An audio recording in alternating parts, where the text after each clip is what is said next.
here because I don't have any. So, but pretend. Maybe it'll make it more enjoyable. So, recently, a couple of big things have happened, and I'm going to have opinions, right?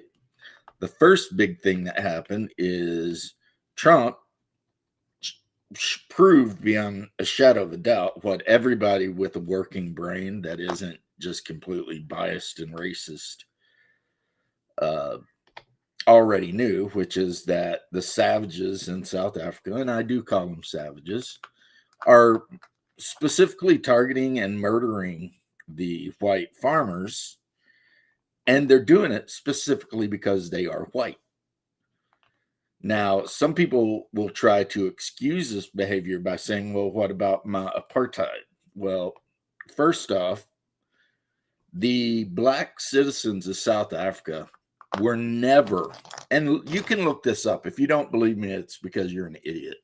But black citizens of South Africa were never treated as horribly as white citizens of South Africa currently are. Hello, Miss Hall. Which is a shame that people allow that to be a fact and no one looks into it. But it is the reality. The reality is that the black citizens of South Africa, while there were a lot of laws that we would consider as Americans oppressive, and when they rioted, they did get the water trucks and stuff like that. They were not actively, being hunted or whatever, right? So by ending apartheid, we turned the country over to the majority, and they have basically destroyed the entire country. That is just a hard fact, right? And also, kind of like here in America, where you always hear people whining about reparations, it's kind of that same situation where it's like, oh, my ancestors went through something 300 years ago, slavery or whatever.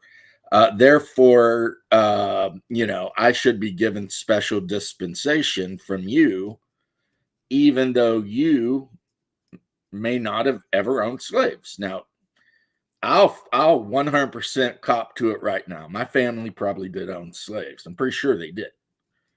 And from what I've been told, one of them that owned slaves was not an incredibly nice man to said slaves. Like, he apparently wasn't the kind of guy that tolerated too much tomfoolery out of them.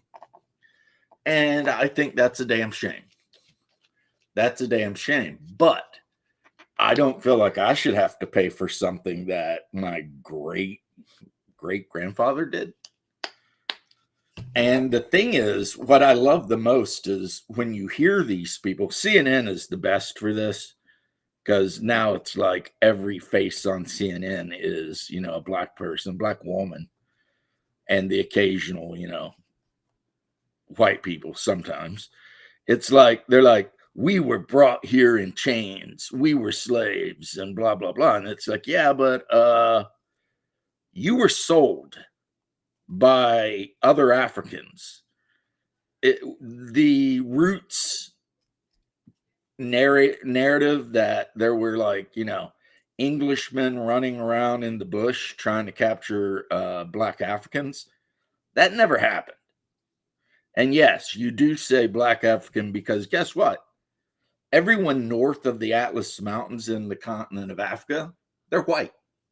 They're Indo-European at the very least. Mauritanian, I mean, the Carthaginians were not black Africans. They were Indo-Europeans, a lot more similar to modern day Palestinians or Canaanites, Syrians than any black African, right? Hannibal Barca. I'm doing good. I'm just ranting a little bit, right?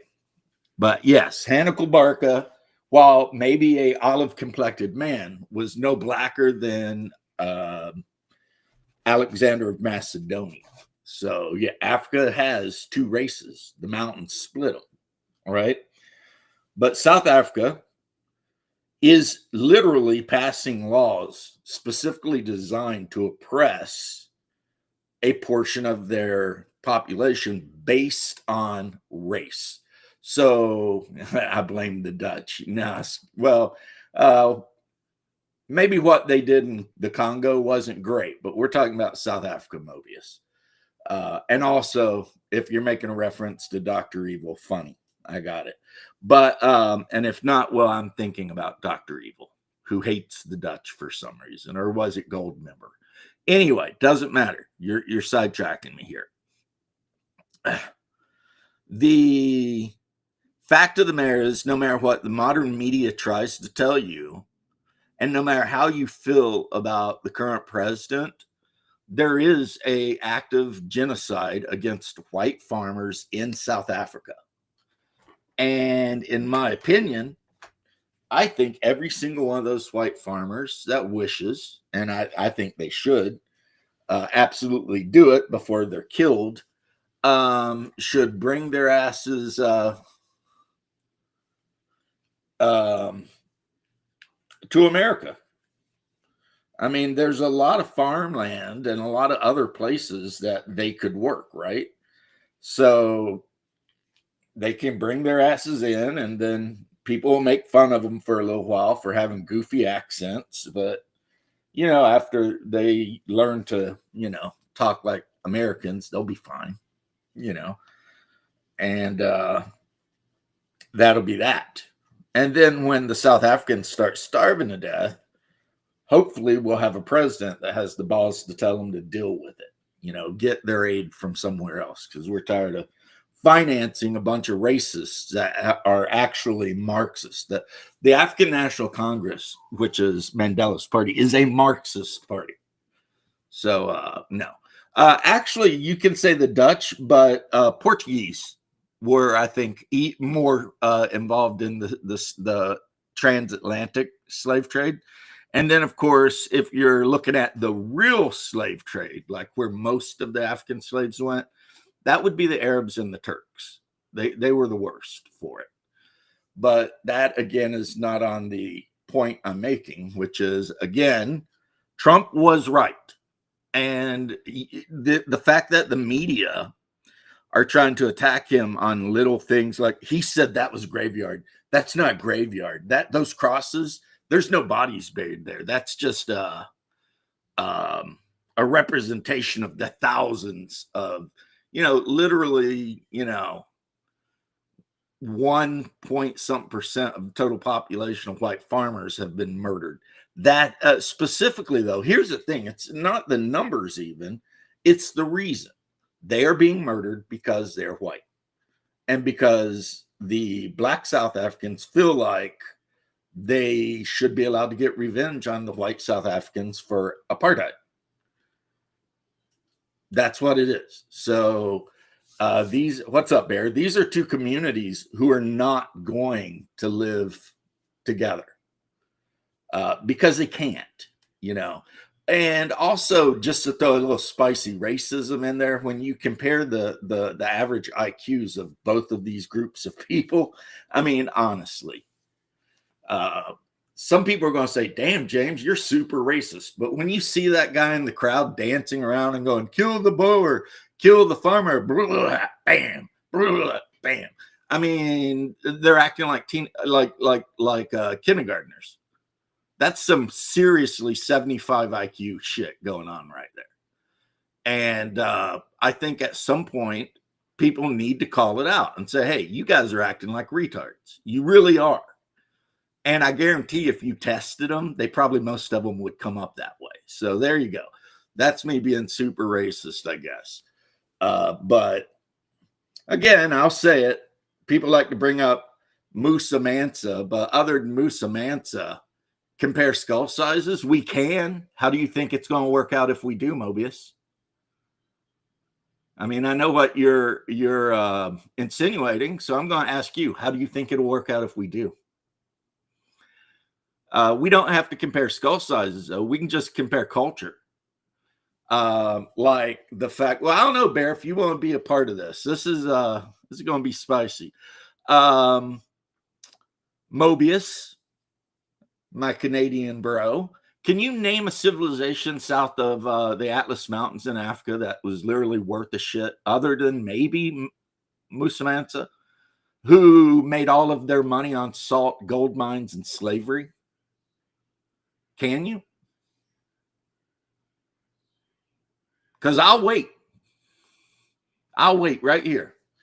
Go ahead and name me the African nation south of the Atlas Mountains that created anything.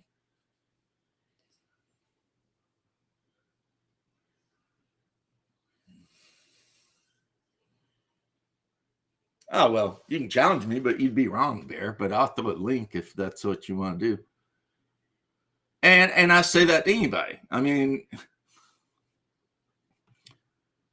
I will say that to anyone. I mean, Wakanda, bro, duh. Get out of here. You know what the worst thing about Wakanda is, too? Is all the countries around the made up Wakanda are shitty. And Wakanda's really good, but they're not helping anyone. It's like, so this great nation in the middle of Africa that has all this brilliant technology that far surpasses every other country has decided to go ahead and let the Somalis starve to death. And, you know, and apparently it's just the Europeans' problem to have to deal with. Wakanda forever. Because Wakanda won't help their own people. Wakanda forever. Forever. Yeah, you got some stuff on your chest there, mate. Cat hair. Missing link springs to mind regarding no, here's the thing. The out of Africa theory is starting to be completely debunked. Yeah. The fact that they have melanin and we don't, that is an evolutionary trait they had to develop. We didn't lose a trait. They gained one. So chances are the Denisovians or whatever were around before what we currently think of as modern. What the hell is that? Sounds like a robot talking. Oh, that's, yeah, a bear. Something's going on with your...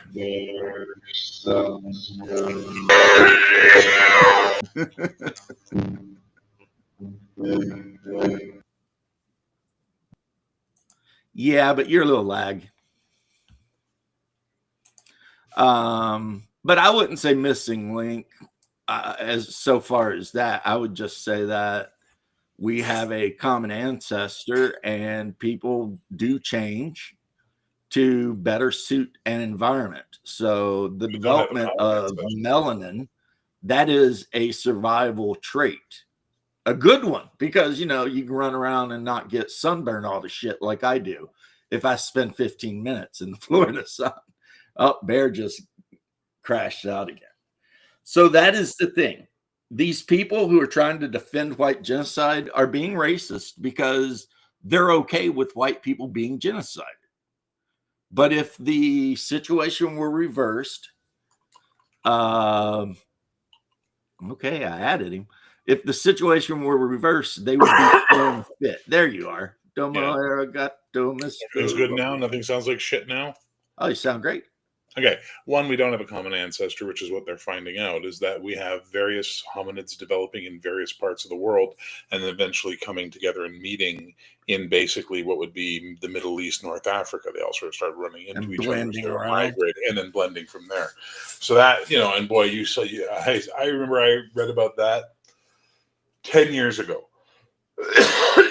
And I dared to mention it in a class, and this one black girl just went off on me that the out of Africa was 100% true, and you're wrong, and it's racist to think it's not true. And I'm like, yeah, it's always good when we tell science it's racist for following facts. That's, you know, that's a healthy way. You know, believe the science. Don't question. Well, not a question of don't believe the science. It's a question of, like, if science is evolving, listen to what it's saying and hope to learn something from it. Yeah. Science is not static, and that's the problem. Exactly. We learn shit all the time. Every day in my life, I learned something I didn't know the day before. And sometimes, not religiously, but in other ways, my opinions do change. Now, me personally, I'm not allowed to be racist because I have too many half black relatives, and they would be very disappointed. Yeah. And I could never look at my nieces' faces and be like, "Sorry, I'm a racist. I know you. I love you guys, and you're half black, but whatever." So Now, I to don't challenge believe you, in that. to answer your challenge accepted. One culture south of the Atlas Mountains that did anything worth shit, right? Yeah, The Dogon tribe. Dogons. My Haven't supper's even I'll be right heard of back. them. Hang on, hold that So thought. what did they do? Because I am 100% willing to be proven wrong here, as always. And then I'll get onto the misogyny thing because that'll be short. But yeah, I can't look at. I have cousins, nieces, etc., that are mixed race, so it's not like I'm trying to be an asshole. But in this particular instance, people claiming there is no active genocide of white farmers in Africa are idiots. Yeah, quickly over there in England. Quickly, you and I were talking, and you're talking about your freedom of speech in your nation, and I'm not trying to call you out or piss you off, but according to Asmongold, a dude in England got arrested for breaking blasphemy laws because he burned a Quran. And that's kind of insane, don't you think? Like, I think that's pretty insane because an MP who happens to be Muslim got super offended by it. So, anyway, Bear says there is a tribe. I would have said Ethiopians only because I have a natural appreciation for the Ethiopians. They accepted Christianity very, very early on. Many Orthodox saints come from Ethiopia, including one of my favorite, Moses the Black or Moses the Strong or Moses the whatever, who was a slave from Ethiopia. And supposedly in the swamps in Ethiopia, that's where the actual Ark of the Covenant is hidden. They've been hiding it. So if I were going to pick a culture to defend south of the Atlas Mountains, it would have been Ethiopia for me. But sorry, my supper arrived. I had to go pay the guy. Hey, that's cool. Anyway, the Dogon are a tribe that basically claim to have had contact with extraterrestrials, and they have a ridiculous amount of knowledge for a primitive tribe of astronomy, and specifically the Sirius star system, where they claim these people came from, to the point where astronomy is now catching up and going, oh shit, they were right about this, they were right about that. Stuff like it being a binary star system and things like that, and them not knowing it until recently when they got a good look at the system. So that's the only thing I'm going to say is the Dogons seem to have their shit together. That they remember.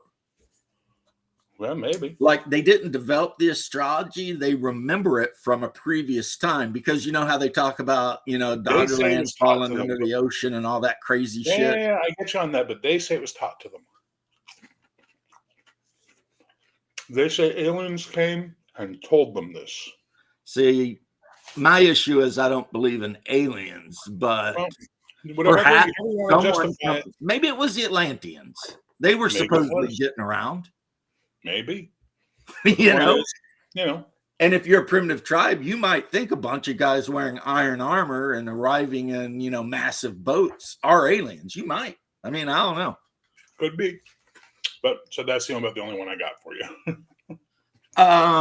Like I said, I will pick Ethiopia because they developed metalworking very early on. They were Christians very early on. They've created some incredibly amazing monuments and stuff. But are they south of the Atlas? They're more west. They're south, they're more but east they're of the way down on the west.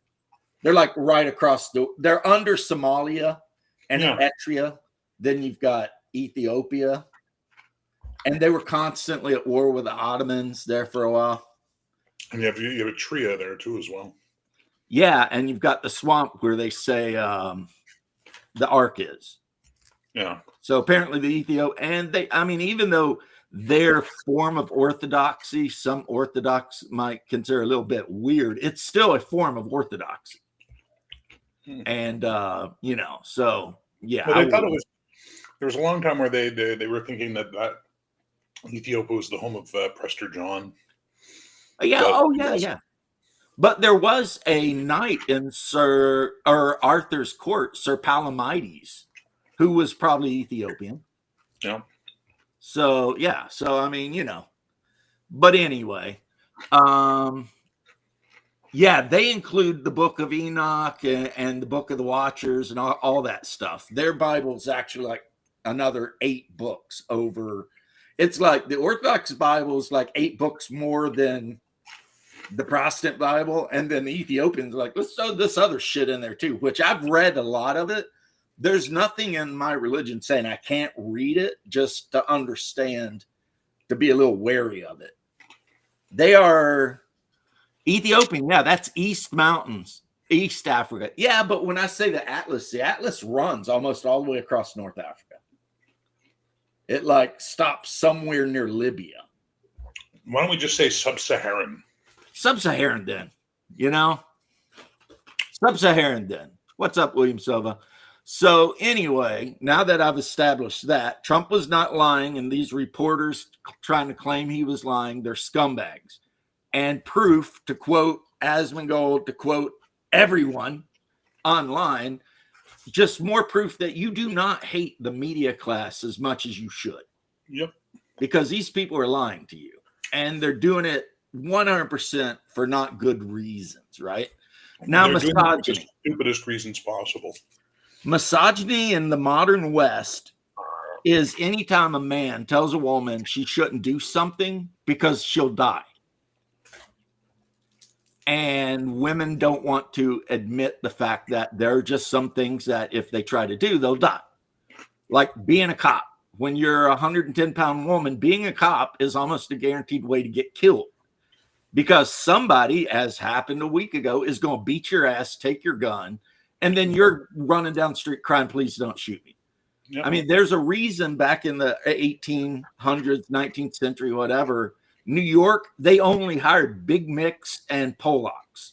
And these dudes were all 6 foot plus, 280 pounds, and will whip your ass if you joked around. I mean, right? When you saw a cop, he was a big guy and he was willing to throw down on the spot. But now, and as a retired firefighter, I've seen this so much in the fire department. They're like, you can't tell women they can't be firefighters. And it's like, they can't reach the ladder on the engine. They can't pull a charged 1 3/4 hose, let alone a 2-inch. Forget it. Forget a 4-inch. They're not hooking up to the freaking hydrant. So, it's like modern society teaches us that trying to protect women from getting killed in dangerous situations is somehow a bad thing. Meanwhile, you got some freaking 3 out of 10 chubby chick with probably a body count of 70 standing on a sidewalk talking about how she won't date a dude unless he's 6'2" and makes $100,000 a year. It's like, what have we done? How have we become so stupid? And that's just my take on the misogyny thing. It's not, I have never met a man in my entire life, this is anecdotal, that actually hates women.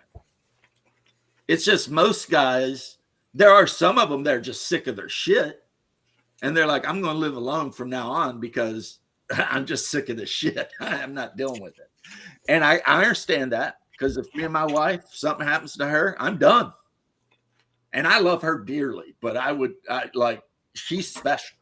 There's not another one of her. So if she dies, I'm done with the whole female thing. I've had enough. I mean, like a wise man said, if I need, for some reason, I feel the need that I just have to drop seed, I'll give somebody $25 to handle it for me, which I won't do because, of my religious beliefs. But still, it makes more sense than hitching your wagon to somebody that's just going to be a freaking millstone around your neck, bitch at you all day, make you unhappy, and take all your money. F that. There's no reason. But yeah, that's misogyny to me. When you tell a woman, maybe you shouldn't do that because you're not physically capable and you could die. And they're like, you're a misogynist. How dare you say I can't do that? I mean, I'm not even a big guy. I'm 6 foot. I was not a big guy in my department. Like my buddy Mig, the Puerto Rican I talk about all the time, that dude was like 6'5" and jacked. I worked with a big Swede that could bench. I shit you not, he could put 450 up all day, every day. He actually represented our department in competitions. And he is an ex-hockey player, but he never broke through from the minors to the majors. So he said, I'll be a firefighter. You know, I mean, this big freaking Swede. He was funny. He would tell jokes that would get you fired, but no one fired him because he was a foreigner. But he'd like, we'd all be sitting around. He'd be like, I've got a German Shepherd at home. I'd be like, really? Yeah, I like German Shepherds. They're pretty good dogs. And he'd be like, yeah, my German Shepherd can jump this high. And we'd be like, what are you doing? Stop it. But, you know, yeah, I was kind of the little guy on my shift. And that's at 6 foot and 200 and back then 20 pounds working out all the time. I was the little guy. And it's like, and then they hire a 110-pound little chick. She can do the medical shit, okay, except for actually picking patients up if they're on the ground or trapped between the toilet. Because 90% of your medical patients will be trapped between the wall and the toilet for some reason. Well, I know the reason, but just trust me on this. And yeah, it's like, and so you try to say, hey, maybe this ain't the job for you. You know, maybe you should be at the hospital. You'll make a lot more money because an ER nurse makes 6 figures a year, easy. And a firefighter makes 30 grand a year. So, I mean, you know what I mean? If you're smart, you just go get your RN degree and you go to the hospital, work night shift because they get a raise if they work night shift. They got a name for it. Premium. Yeah, they get a premium rate, and then you end up starting off at like 90 grand a year. You know, whereas as a firefighter, my best year was 35 grand. So yay me, you know, and that's after going to school for literally almost 2 years. So whatever. Anywho, bad for their hips. The thing that aggravated me about that too, Lee and everybody, I've said this before, I'll say it again. When I went through Fire Academy, I saw every female in my class not be able to throw a ladder. And yet somehow they all ended up somewhere on the job. And the way Fire Academy works is you have a set of tasks that's random, except for the ladder and the entry part. You're always going to do that. But then there's a knot tying part where you got, usually it's like a double clove hitch or some shit like that. Because as a firefighter, you're supposed to be able to tie a lot of knots. And you got to recognize the different, parts that you might use to hook up to hydrants and shit like this, you know, wires and whatever, right? But you're always going to do the entry, throw the ladder, and advance a charged hose 100 feet. Always. And these chicks would fell out of the ladder and the hose every time. But then you would see them later and they somehow passed Fire Academy. And we all know how.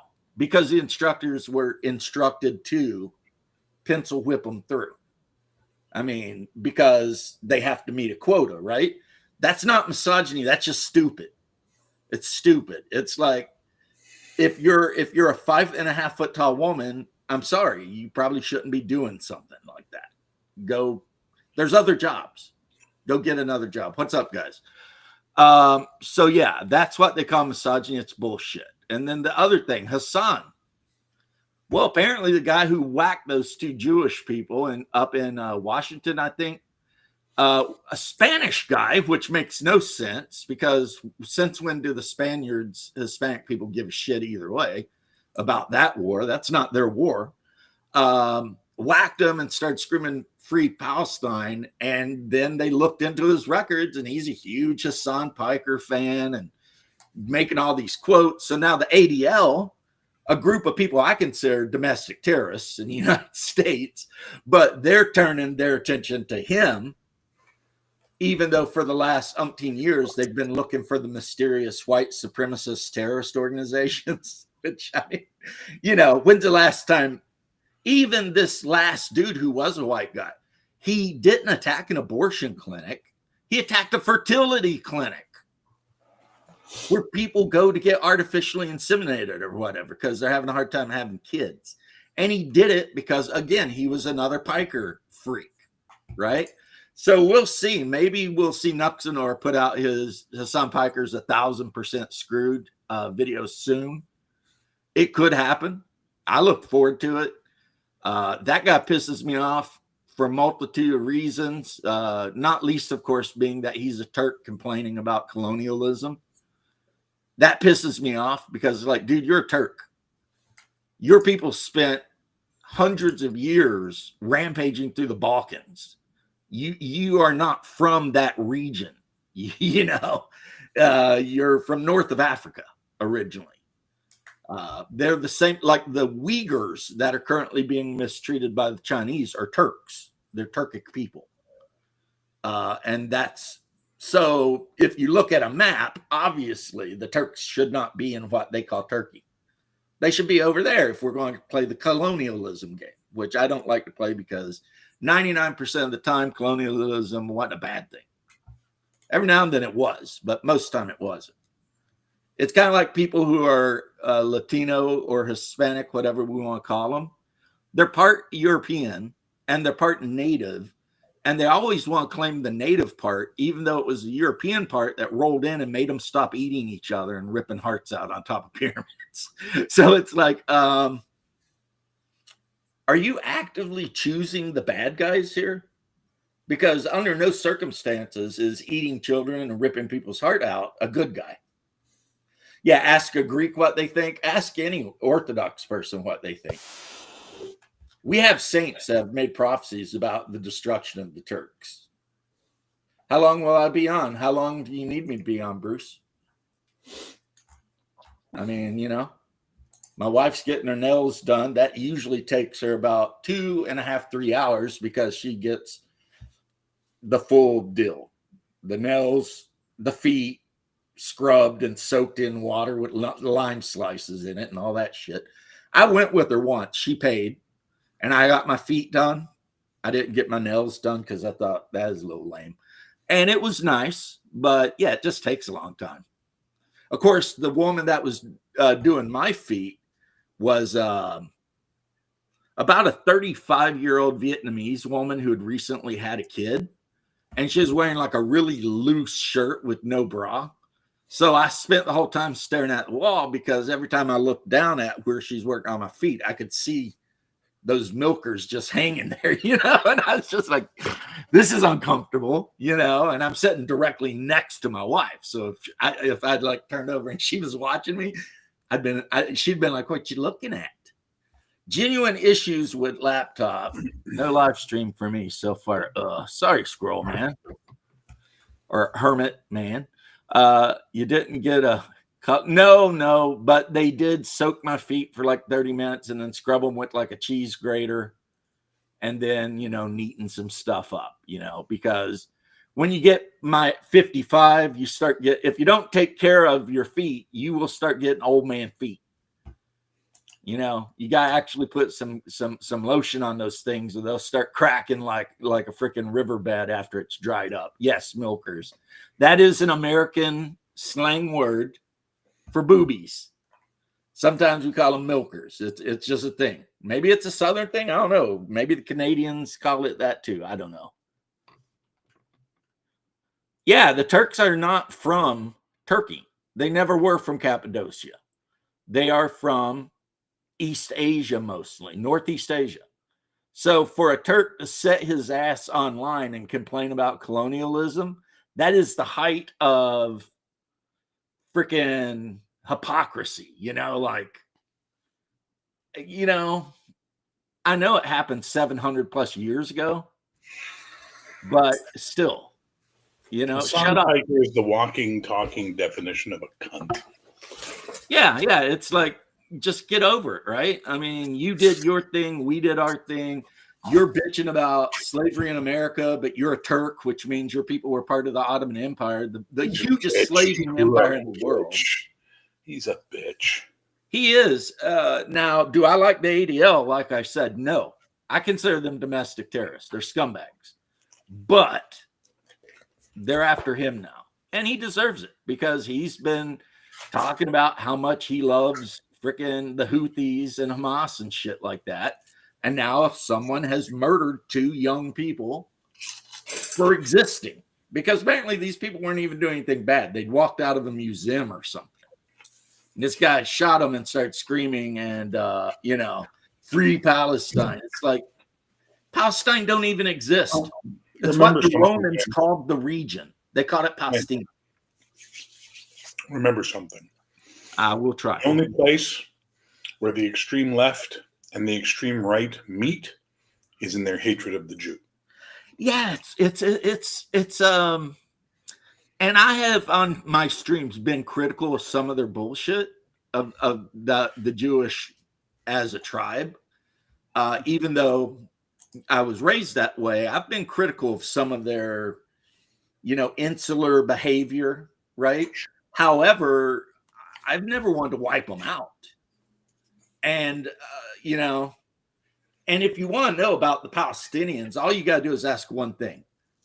Why won't any other country around them take them in? And the Jordanians are literally the exact same people. The Hashemite king of Jordan, they are literally ethnically the exact same people. They use them to undermine Israeli security. Yeah. You know what, Shark, since you're trying to bring up that point, there's a comedian who said something very, very true. And that is, the first time I saw boobs, I realized I wanted to see the rest of them. I want to see all of them. Right. Dan, there are actually birds that are called boobies. There's a whole type of bird that's called, boobies. I'm okay with only seeing Khazars in history books. Yeah, I like to crack on my pop sometimes and say he's a Khazar. And he's like, no, I'm not. I'm directly related to Abraham. And I'm like, I don't know. You lived in Russia, and I forget the name of the Russian czar that went down and put a beating on the Khazar Empire. And then in order to really screw them up, he did what they used to do back then. He split them into small groups and relocated them all over the damn place, which is why in far Siberia, there is an oblast where like everybody there is Jewish and they speak Hebrew. You know what I mean? So, and on their actual state flag, they call it an oblast. We call them states or provinces. They actually have a Star David and all this stuff there. So it's like, so Russian Jewish people are probably the descendants of Khazars. That and they offered to take in, instead of the Israel thing, there was an offer to come populate that area. They made, after the World War II, they made an offer to all survivors of the Holocaust. If they wanted to come, they'd give them land and help them all out. And England was way more interested in creating the state of Israel for some reason. Balfour. I wonder why England was interested in that. Yeah, it's part of the Balfour Treaty and everything like that. Yeah. But it's still funny. Yeah, look at the boobies. See, if I had somebody doing that around this house, I would be constantly jumping up and running to the window. Because you never know. I mean, they did genetic tests on Ashkenazi, say most came via Italy. Well, you have a multitude of kinds. I don't want to get into it, but you have just a quick one. Polish Jews are called Galits.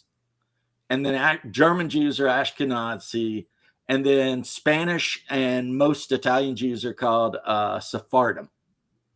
And then actual Jews that live in the Middle East are also Sephardic or Sephardim. And then I don't even know what they call Russian Jews. I guess Khazars? I don't know. But my don't forget the Yiddish. Well, Yiddish is the language that they created so they could all talk. It's funny too, because it's German mostly, but Russian, Spanish, like every language in Europe and not in Europe is in Yiddish. So any Jew from anywhere can understand any other Yiddish speaker about 30% of the time. So it's actually kind of cool. It's like if you love Brave or Blade Runner as much as I do, City Speak, which is what James Olmos was speaking, is basically just modern Yiddish. You know, Japanese, Spanish, what have you. But yeah. But none of that matters. The fact is, these were two young people and they were minding their business and they got killed because this guy who, Bear, you know, you're 100% right. You're 100% right. Because if you go far enough right, you end up with white nationalism. And if you go far enough left, you end up with these idiots shooting Jewish people over Palestine. It's a weird kind of thing. Miss Raheem, maybe you could be right. You know, I only know what my dad told me, and of course that would be 30 years ago. So cut me a break. My brain is to quote a guy from one of my favorite movies of old time, the old Cracker Barrel ain't working as good as it used to, Johnny. But anyway, and that movie would be Dark City, which came out the same time The Matrix did. And for some reason, people like The Matrix more. And I'm here to tell you, Dark City was a better movie. Dark City came out first. Dark City came out first. But yeah, I remember watching it and going, "Hey!" I remember watching The Matrix. I'm going, "Wait a minute, that's one of the locations in Dark City." I found out they shot in the exact same places in Australia. Did they? Yeah, they went and just took over the sets that had been set up. Well, that's cool. In my opinion, I don't own The Matrix. I own Dark City. Yeah, the right-left thing is stupid. You're right, James, because that comes from the French, and right and left were both commies or totalitarians, because it was like the monarchists versus the frickin' Marxists before Marx was born. Because the French were playing around with collectivism and that kind of shit even way back in like 1700 plus. Like the revolution that happened in Paris where they took over a couple city blocks. And I think a young Lieutenant Bonaparte had to put an end to their shit, you know? So, yeah. And we see what happens when the far left takes over a revolution in a country. It just never ends. Let's just keep cutting heads off forever until a military strongman rises up and says, no, we'll not be doing this anymore. So there's no winner there. I think America is the only place where there was actually an armed revolution where it actually at a point ended and everybody said, okay, fine. You know, I'm not going to declare myself the king. I'm just going to go ahead and retire after being president for a little while. And you guys do your thing. You know, I mean, we managed revolution the right way. No one else ever does, because a revolution always turns into a freaking genocide or something. It's terrible. Look what the Russians did. Their revolution, it could have ended actually with, I think, the Mensheviks being in charge, and they were socialist Democrats. But then the Leninists took over and ran them off, because all the socialists allied to overthrow the Tsar. And then at the end, they had a vote to see who would actually form the government. The Leninists lost, the Marxists lost. But then they turned around and basically kicked out the party that they lost to and took over. And then the deaths happened. Who knows? 50 million, 20 million, I don't know. Yeah, the Enlightenment was basically a disaster. You know, even everybody likes to quote Nietzsche when he says God is dead, but read what comes directly after that. It's like, he basically was like, yeah, we're screwed. God is dead and we're screwed. Because without an exterior figure looking down on us, telling us, hey, stop being assholes he believed humanity was going to be the biggest assholes on the planet. And he was right. Because even though Nietzsche never would have sided with Broom Handle Mustache Man, Broom Handle Mustache Man and his whole group loved Nietzsche. Loved him. You ever see Ricky Gervais line about a bit about that? I have not. He has this bit where he says, "Can you imagine a meeting between Hitler and Nietzsche, where Hitler's like, Nietzsche, I love everything you do. You're such a good man. Oh, thank you. You read my work. Yeah. I love your whole idea that, the man and the Superman, and that, one type of man is destined to rule the other type of man. And that whole, kill the Jews thing. That's really good too." And he's like, "I'm sorry, what? What?" Yeah, because at no point did Hitler, have you been killing Jews? It's a really great little bit. Ricky Gervais is a funny guy. And I like the fact that he's willing to say shit because he don't live in Hollywood. He lives in London.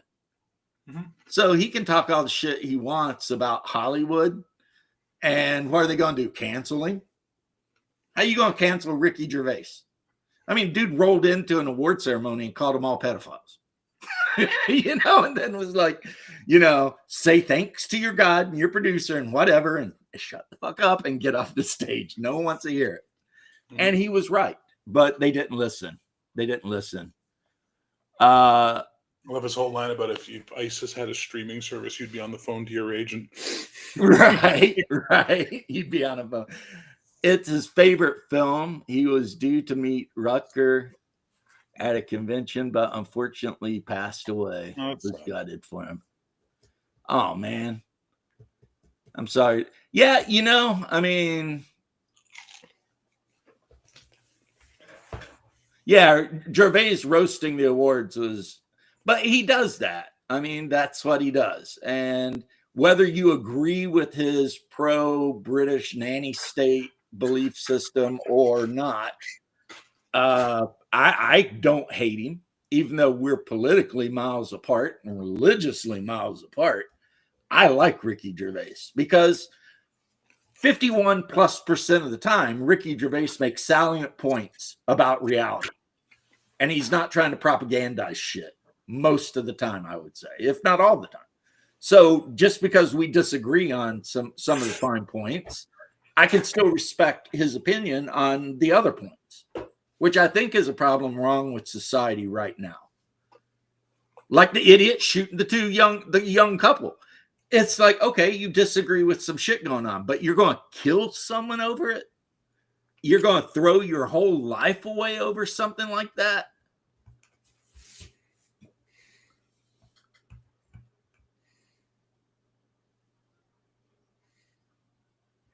The Red Army? Oh, he's talking about the war in Ukraine. I know he is. I'm just the Red Army. The Red Army doesn't actually exist, but I don't think they call them that anymore, but that's okay. Some of the units do still carry sometimes the old banners from World War II because the same reason some American units still carry banners that they carried during the Indian Wars or whatever. But it doesn't mean that we're exactly the same. I mean, the unit I was in, 3-7, actually fought for the Confederacy, which makes things a little weird. When you look at, we had a wall with a picture of all of our generals, and it started out like the Battle of New Orleans, because that was 7th Infantry, Battle of New Orleans, fighting the British. That's why they're called cotton bellers, because they stacked up the cotton bells and hid behind them to shoot the British. But then there's that gap where all of a sudden, all of the generals of 7th Infantry Regiment are wearing gray uniforms. It's like, what happened here? I mean, there's some... Okay, but I mean, do we wave Confederate banners? No, but it is what it is, Yeah, 7th Infantry from Louisiana, Wheat's Tigers and all that shit. He loves dogs. Well, anyone who loves dogs can't be 100% bad. And Monsieur Trump told him, we need to make peace or you're just going to lose your whole country. Because if you're going to get into a ground and pound with Russia, you're going to lose. That's what it's going to be. And it's not because Ukrainians aren't great fighters. They are actually. They're brave young men out there. Well, Some of them older now and younger now, but they're out there doing the best they can. But at a point, it's a numbers game. It's like 200 million people. Not going to work out. It's just,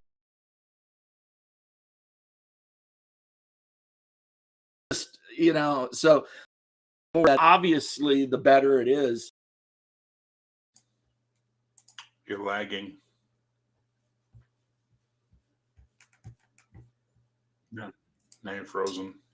Reconnecting, which is like, again, crazy. But apparently the North Koreans can only stay in Russian territory. They're not supposed to go into actual. So that's why Kursk got retaken, because they had something like 50,000 North Koreans down there. Not doing very well against Ukrainians, but still, it's a numbers game. I mean, if you just keep throwing people at a problem, eventually the problem will go away. I mean, but I love when Ricky Gervais makes fun of Carl for eating lemon cakes and then trying to play pool. And Ricky's like, don't touch my pool sticks. You've been licking your fingers. I want your slobbery fingers all over me. And then Carl's like, but you don't wash your hands after you go to the bathroom and you come out and squeeze my head. Like, I'd rather have lemon cake crumbs on my pool stick than knob juice on my head. That is a little thing that happened between those two. When they get together, their arguments are to die for. And I mean, I'm glad that we could have a moment of levity. What's up, Dark Knight? Because we need a moment of levity. Shit is stupid. And people are being stupid for no reason. And James, this thing in New York. First off, I still don't think Americans should become more of a surveillance state or lose a single one of our constitutional rights because this happened. Because it's like, you don't want to give up liberty, which is what the ADL always wants. They always want to take somebody's rights away, right? But on the other hand, these assholes in America running around in their fucking kafias screaming free Palestine, somebody needs to kick them in the ass, because most of them, oh, little kitty kid, look, he's like, I'll bite you, because most of them are upper middle class or richer liberal white kids. they've never had range time. I gotta get the door for the wife. Oh, you got the door. I get in and he's got to go. Hi, Bear. How are you today? Pet the cat for me. Like, for a second, my love. Sorry. I'm in here ranting. Huh?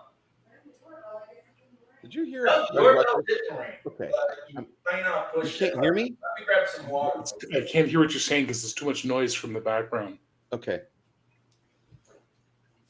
Yeah, I didn't end my speaker, so that was weird because the dog didn't bark, the doorbell didn't go off. Here I am again. James? Britain and France are pathetic and weak. They can't do. I don't know. I have France, of course. I have no hope for. Britain, I have hope for. That's true, Crafting Gamer. That's why I always love playing Imperial Guard, because my opponent puts 30 guys on the table. I put 140. I'm like, all right, let's play this game. You know what I mean? I have more D6s to roll than you. That's pretty much. I mean, yeah, your Space Marines hit on a 3+, but you get 30 attacks. I need a 4+ to hit, but I'm rolling 100 dice. So, you know. And the same with orcs who need a 5+ to hit. But if you got 200 boys running around, I mean, it's going to be what it's going to be. Yeah. So, yeah, I have hope for Britain. I think the British are starting to wake up. I know the Irish are starting to wake up. But France, I don't know what their problem is. And with the French and the Germans being like, oh, your party might beat us in election? Well, we'll just go ahead and outlaw your party. That's some bullshit right there. Can Bear say, "I expect you to die, Mr. Bond"?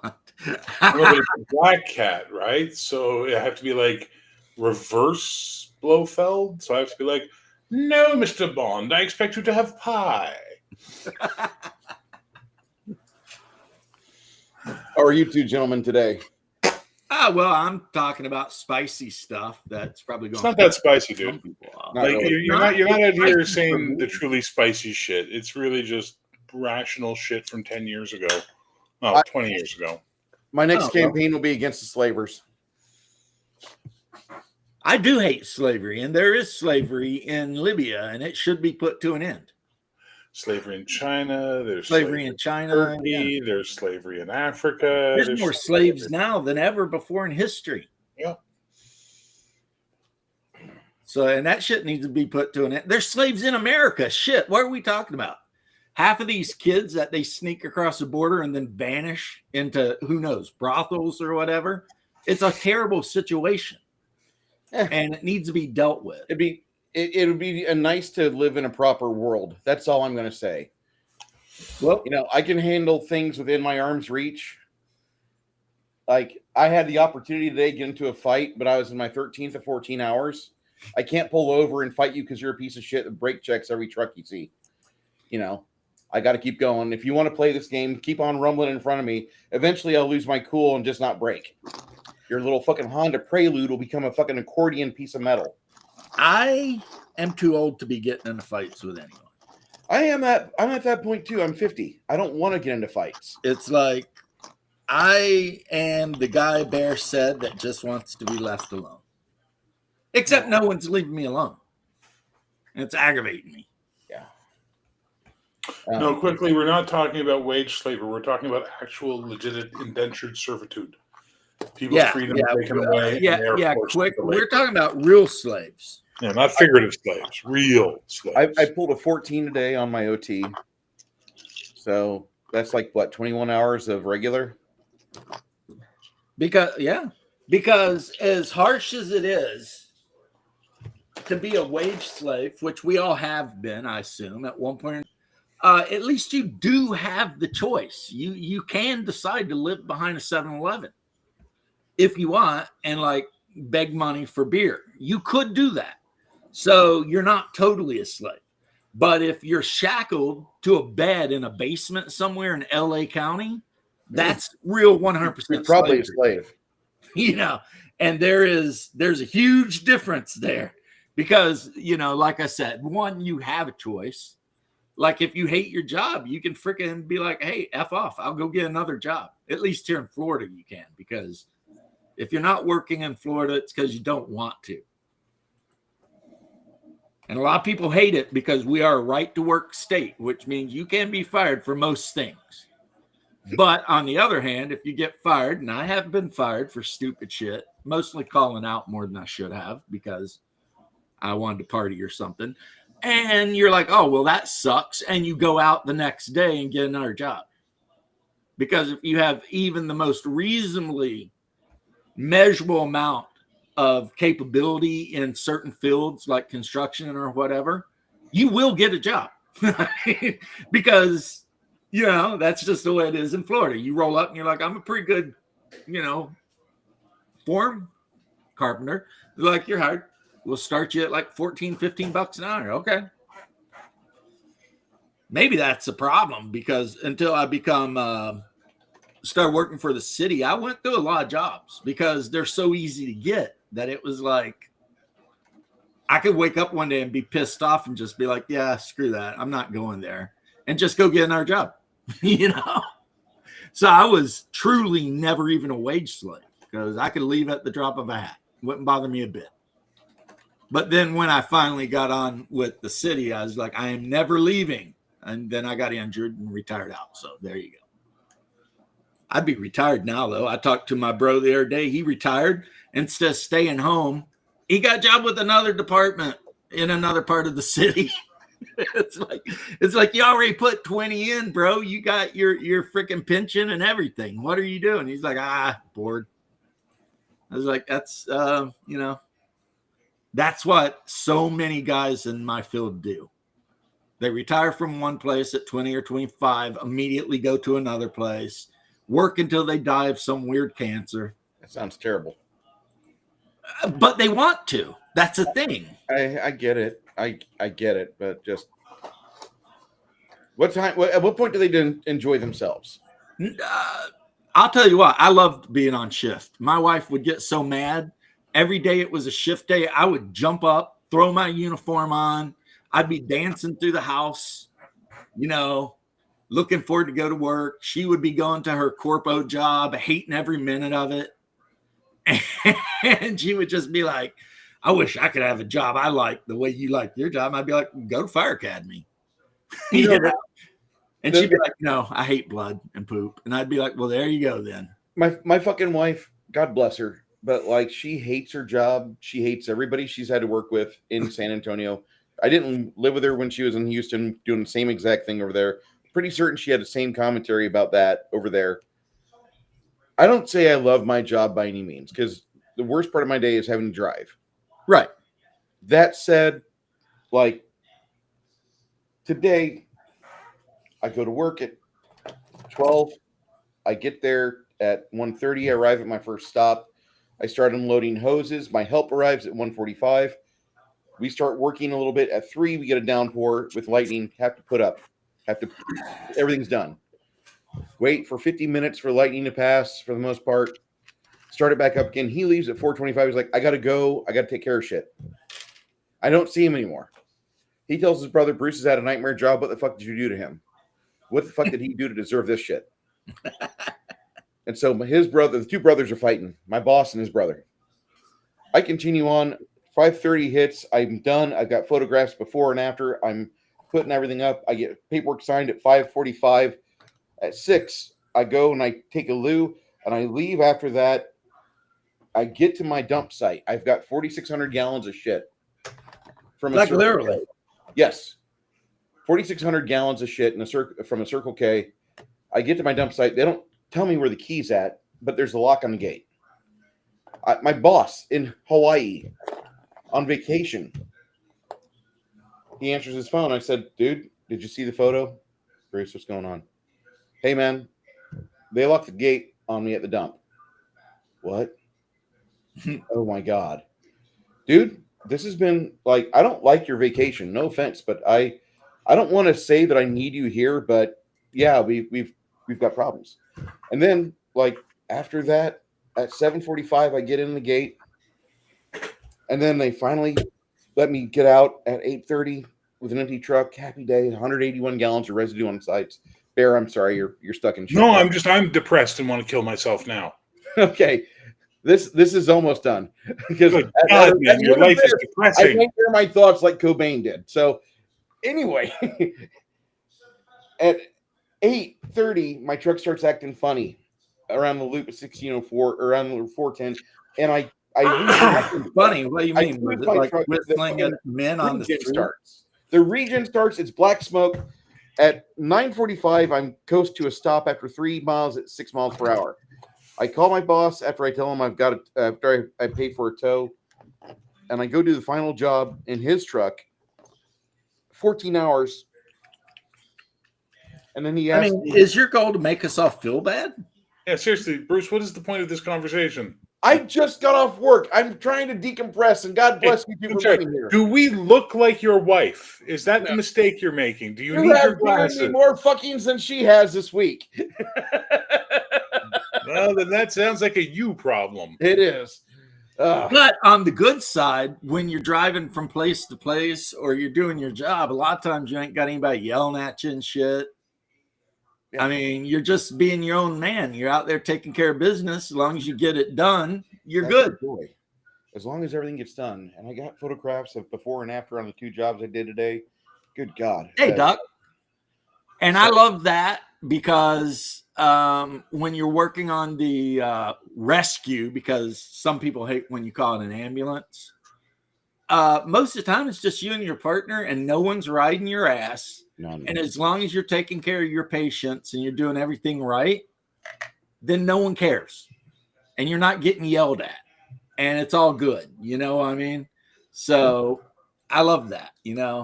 But I'm that guy that you can give me a list of things that need to be done and leave me alone. And guess what? I'll get them done. You know? But Doc's back from slaughtering chickens. Yay! So, yeah. So, okay. So maybe I'm not. I thought I was spicy because I'm like, wow, man. I was a little aggravated because of like we were talking about, certain stuff. It's just like, this is stupid. I was This listening shouldn't to. happen. I listened to Double D last night. Yeah. Yesterday. Well, Double D was really mad at Gaming Gang.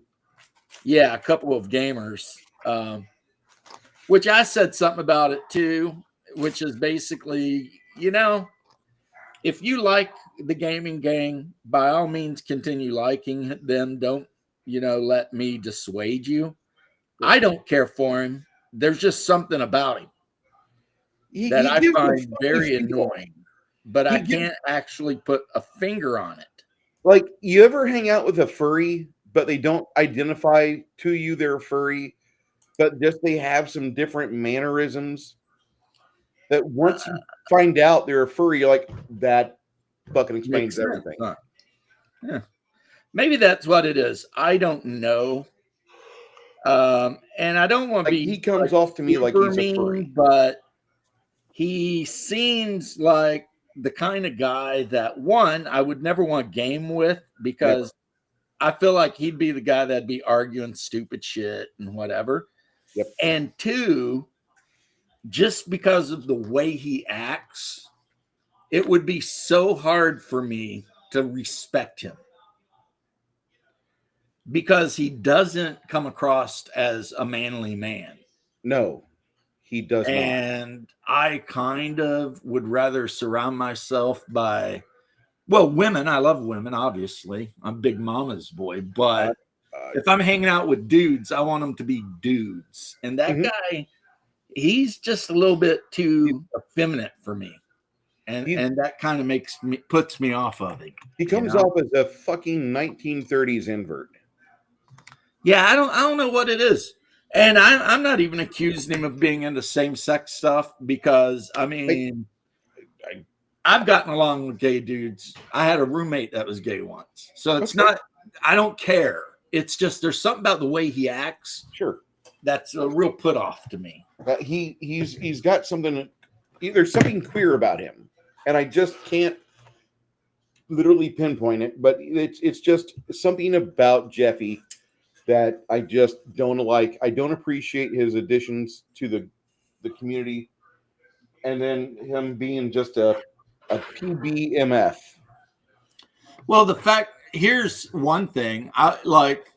He made his video, which we all watched because Double D had it on, and it's like I would have had a lot more respect for him if he had said, I think Diversity in Dragons is full of shit.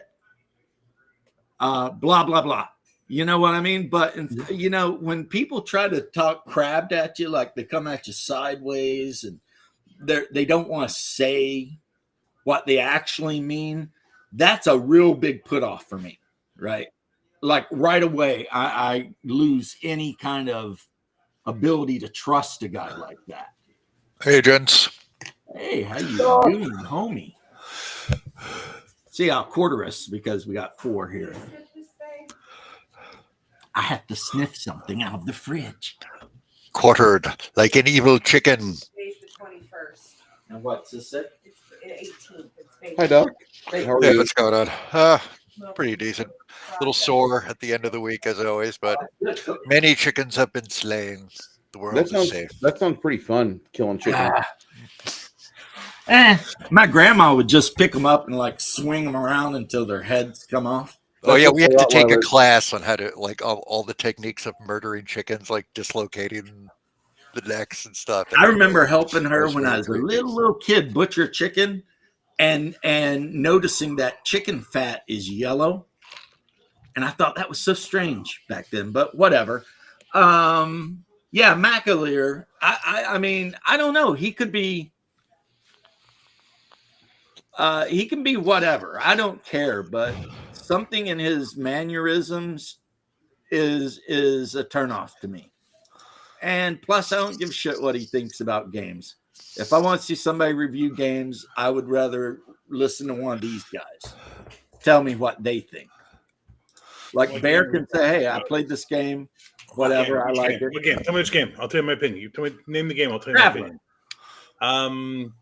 Mongoose. It was better when you could. I never played Mongoose, but the original Traveler was the best when they had little black books and you could die during character creation because you got greedy and wanted to stay in too long. Next. Well, you know what? Next game. Have people you? want to try to call the original edition of D&D the LBBs, and I'm like, because they say the little something books, Little brown. and I'm like, you're full of shit, because the real LBBs are the original Traveler books, and everyone knows that. The little black books. They came in a box. There was 3 of them, and the box was even that little. I never seen actual original D&D, so I wouldn't know. All right, my review of original D&D. Good effort. All right, next game. Come on. Space Master. What the fuck is wrong with you? Who hurt you as a child? Please, Iron Crown Enterprises. Get George therapy. George asked you, Thanks what for version of childhood D6 abuse. Star Wars do you like? What? What version of D6 Star Wars do you like? What version of... What They're kind not of the question same. is There's that? like There's not the same. You have first edition, you have the revised Blue Book edition, you have the second, which is actually the third version, which is the full color Millennium Falcon coming at you. yeah, but I mean, rules wise, there's not so much of a George, problem. Same fucking game, dude. The changes are minuscule between editions. Okay, You fellas play Mind Jammer? No, I have never played Mind Jammer. never heard of Mind it. Jammer. It sounds like a TV show from like the late 90s, early 2000s about a guy and a psychic chick investigating crime. Mind Jammer, Thursdays on NBC. No, it sounds more like a Dennis Quaid, Tom Hanks buddy RPG show. With a psychic cop and a regular cop who doesn't want to listen to his psychic cop friend. But yeah, Mind Jammer. I actually think what you described, I would watch. Have any of you guys encountered this podcast? I just discovered them. I really like it. System Mastery. Never heard No, of it. I have not. It's I don't think it's on YouTube, but I found them on this podcast download things. They're one of the Black Pants Legions guy was I think Tex was talking about it. It's pretty funny. They just go through all these old game systems in detail and just like shit on them, but they're really funny. Even the ones they like.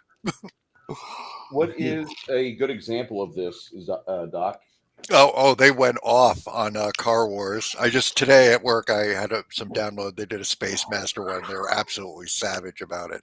I wish I was introduced to Car Wars on the Commodore 64 when it was a Oh, program. the video game? That was awesome back then. For that time, that was amazing. Awesome back then. Keep that in mind. I played it 12 years ago, and it is not the same. Even though we had funny little Hot Wheels cars that were modded with little machine guns and shit. It looked like they were like straight out of Delta Force movie or Mega Force movie. I swear, the game was not nearly as fun as it was in my head to play. And I was so sad. Car Wars is very, very hyper crunchy. It's like similar to like, the plain BattleTech with all the optional rules. It's like you really have to get into the mindset of it. It's like they don't make games like that anymore, and they don't do it for a reason, honestly. For me, if I'm going to play like an auto combat game, I'm playing Gaslands. I've heard that's really good. That's really streamlined. It doesn't get into all the really gearhead good. stuff, It's really streamlined, and it works basically like X-Wing, the X-Wing combat game. So if you want to make a turn, it's called a maneuver, and the maneuvers you can make are determined by what speed you're at.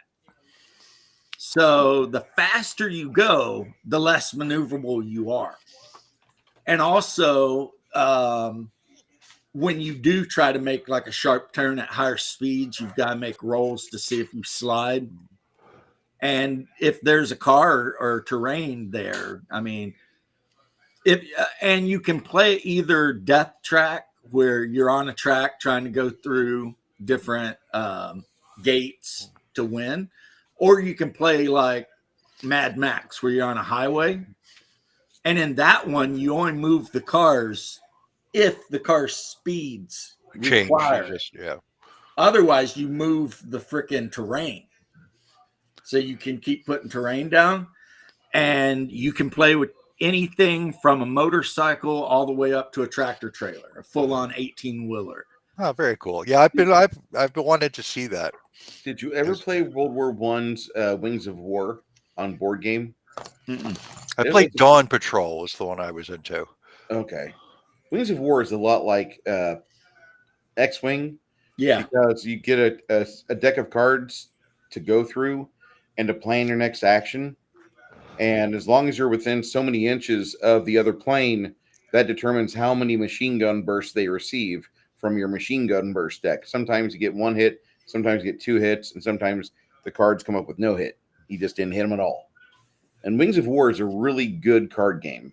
It's also known as Wings of Glory, and it's really got some good stuff in it. I recommend it. Can't say it enough. Oh, did you guys ever play those flip books? There was a World War One dogfighter wagon, and they made an X-wing TIE fighter one where there's no dice. You just have these like books, and it's like a view from the cockpit, and you look at the maneuvers. There's like a key of maneuvers at the bottom and a page number, and you pick the maneuver you want to do. You tell the guy to go to that page, and then he finds his maneuver, and then you go to the page he sends you to and look for your maneuver, and it like readjusts like where you are in relation to each other. And you have to, it's like you hit three, and if you get to a page where you're firing at them 3 times, you win. That sounds unbelievably stupid. Oh, they were amazing. I used to play those on planes and buses all the time. They were hugely fun. Well, the Wings of War game, I've thought about getting into it multiple times, but I've always known that no one I know would ever play it with me. Oh, bullshit. So I never You- have. You get some really cool World War One miniatures. I've and seen people- them. That's what almost got me sold. You get that and you bring that to the table, and then you show people like it's kind of like X-Wing, but World War One. That's it. Yeah, because you put the card down and that shows the maneuver. Yep, and that you can do all that stuff. It's perfect. But quickly, Gaslands is very much Mad Max vibes. Okay. Like you can make a V8 Interceptor that is super fast and costs X amount of points, and then your opponent can make a bunch of buggies covered in spikes and skulls and shit that end up costing the same amount of points as your V8 Interceptor, and then you can play out this big battle. Of course, your car, because it's an actual full size car, can take a lot more damage and have a lot more armor and stuff like that. But their cars are dirt cheap and can be very fast, So when you make your cars in this game, you pick between motorcycle, trike, compact, sports car, like a Capri Classic, a sedan, and then truck, and then big truck, and then like tractor trailer. And yeah. So if you're playing on a straight highway, it's really easy. Whoever's got the fastest vehicles are going to run up on you. And that's when you hope you paid the extra points and everything to have a turret. Because if you ain't got a turret, then you can only fire the direction the weapon is facing. But my trick is to get a sports car, go all in on speed, and then mount rear-facing weapons. So if we're running like a city-to-city kind of scenario where I'm trying to transport something, I just try to, gear up as quick as I can, get in the 5th gear where my car's hauling ass, and drop caltrips or oil or fire something at them and just try to get away. Black exhaust, slavery, skulls on bonnets. What's exactly, man? Did you ever play Titan? Are you talking about like Titan Legion? The Avalon Hill game from like 1980. No. Sounds familiar, but I can't place it. You summon monsters as the game goes on, and like your Titan gets more and more powerful, and then like you go from the battle for the map board, and then you go to like another board for like the combat itself, and then once you're done with that, like the Titan gets more points, and you can summon more angels or archangels, and the more you do, the more you get power. But once your Titan is knocked out by one of the other players, you're out of the game. It looks kind of cool. It looks very crunchy, very crunch specific. Yeah. And I don't know. I'm just kind of in awe of it. Like, oh, I remember that. That was a Yeah, good I game. think I've seen it and saw it in like the old Avalon Hill catalogs and stuff. I don't think I ever saw it in person. No. It sounds really The familiar. box is heavy. Avalon Hill games tended to be very on the crunchy side. It's a 3.46 out of 5 for complexity. Well, David- that was one of the things that killed Game Designers Workshop, is how they had originally started out as a war game company. And Yeah. I don't mean miniature war games, but like, you know, one of their best games was, Boots and Saddles was an expansion to it. Armored Assault. Yeah, it was. Yeah. It was a Either World Armored War III kind of, and it was at the platoon level. So the hexes were kind of big, but a counter of a Bradley equaled 1 Bradley. Huh. So it was a 1-1 scale kind of company level engagement between the 80s allies versus the Warsaw Pact. And it kind of went side by side with Twilight 2000 in a way, right? But then the problem for them was that computers came out. And people were like, why spend 3 hours setting up a board with our little cardboard chits when we can play Sid Meier's Pirates and just kind of sail around in a bark sinking enemy ships and shit? And that was pretty much what really killed them, you know. But as we were talking about the other day, I don't know if you were here, Bear. Mark Miller has officially given all of the rights to everything, or sold all of the rights to everything Games Workshop used to do to Mongoose Publishing. They have decided to leave Twilight 2000 with Free League because Mongoose loves what they're doing there. But they're supposedly going to do a Kickstarter or some bullshit for Dark Conspiracy. So there's going to be a new Dark Conspiracy, possibly a new Cadillacs and Dinosaurs. So all of those old GDW games may be coming back. So And then, not that you're super interested, Bear, my friend, but I am. War Games Atlantic has recently signed a contract with Mongoose Games to make miniatures for Traveler 2300, which will include box sets of Kafers and French infantrymen, Texas infantry, Americans, whatever, you know. So I'm stoked as hell over that. And especially if they come out with tactical size, like 1-inch ships, like the American Kennedy class missile cruiser in 2300. That's just, for me, that's the best. All it does is pop in the system and launch like 100 drones. And each drone has a nuke on it. So it's just a guided missile cruiser that pops in, launches all this shit, and just hangs back and sends the guided missiles out to find out what the contacts are and if it's an enemy. Nuke. So, I mean, the American way, right? But, and it'll be interesting if they make ship miniatures based on Basic Expert's art, because he did a lot of the art in the ships of the 2300 book.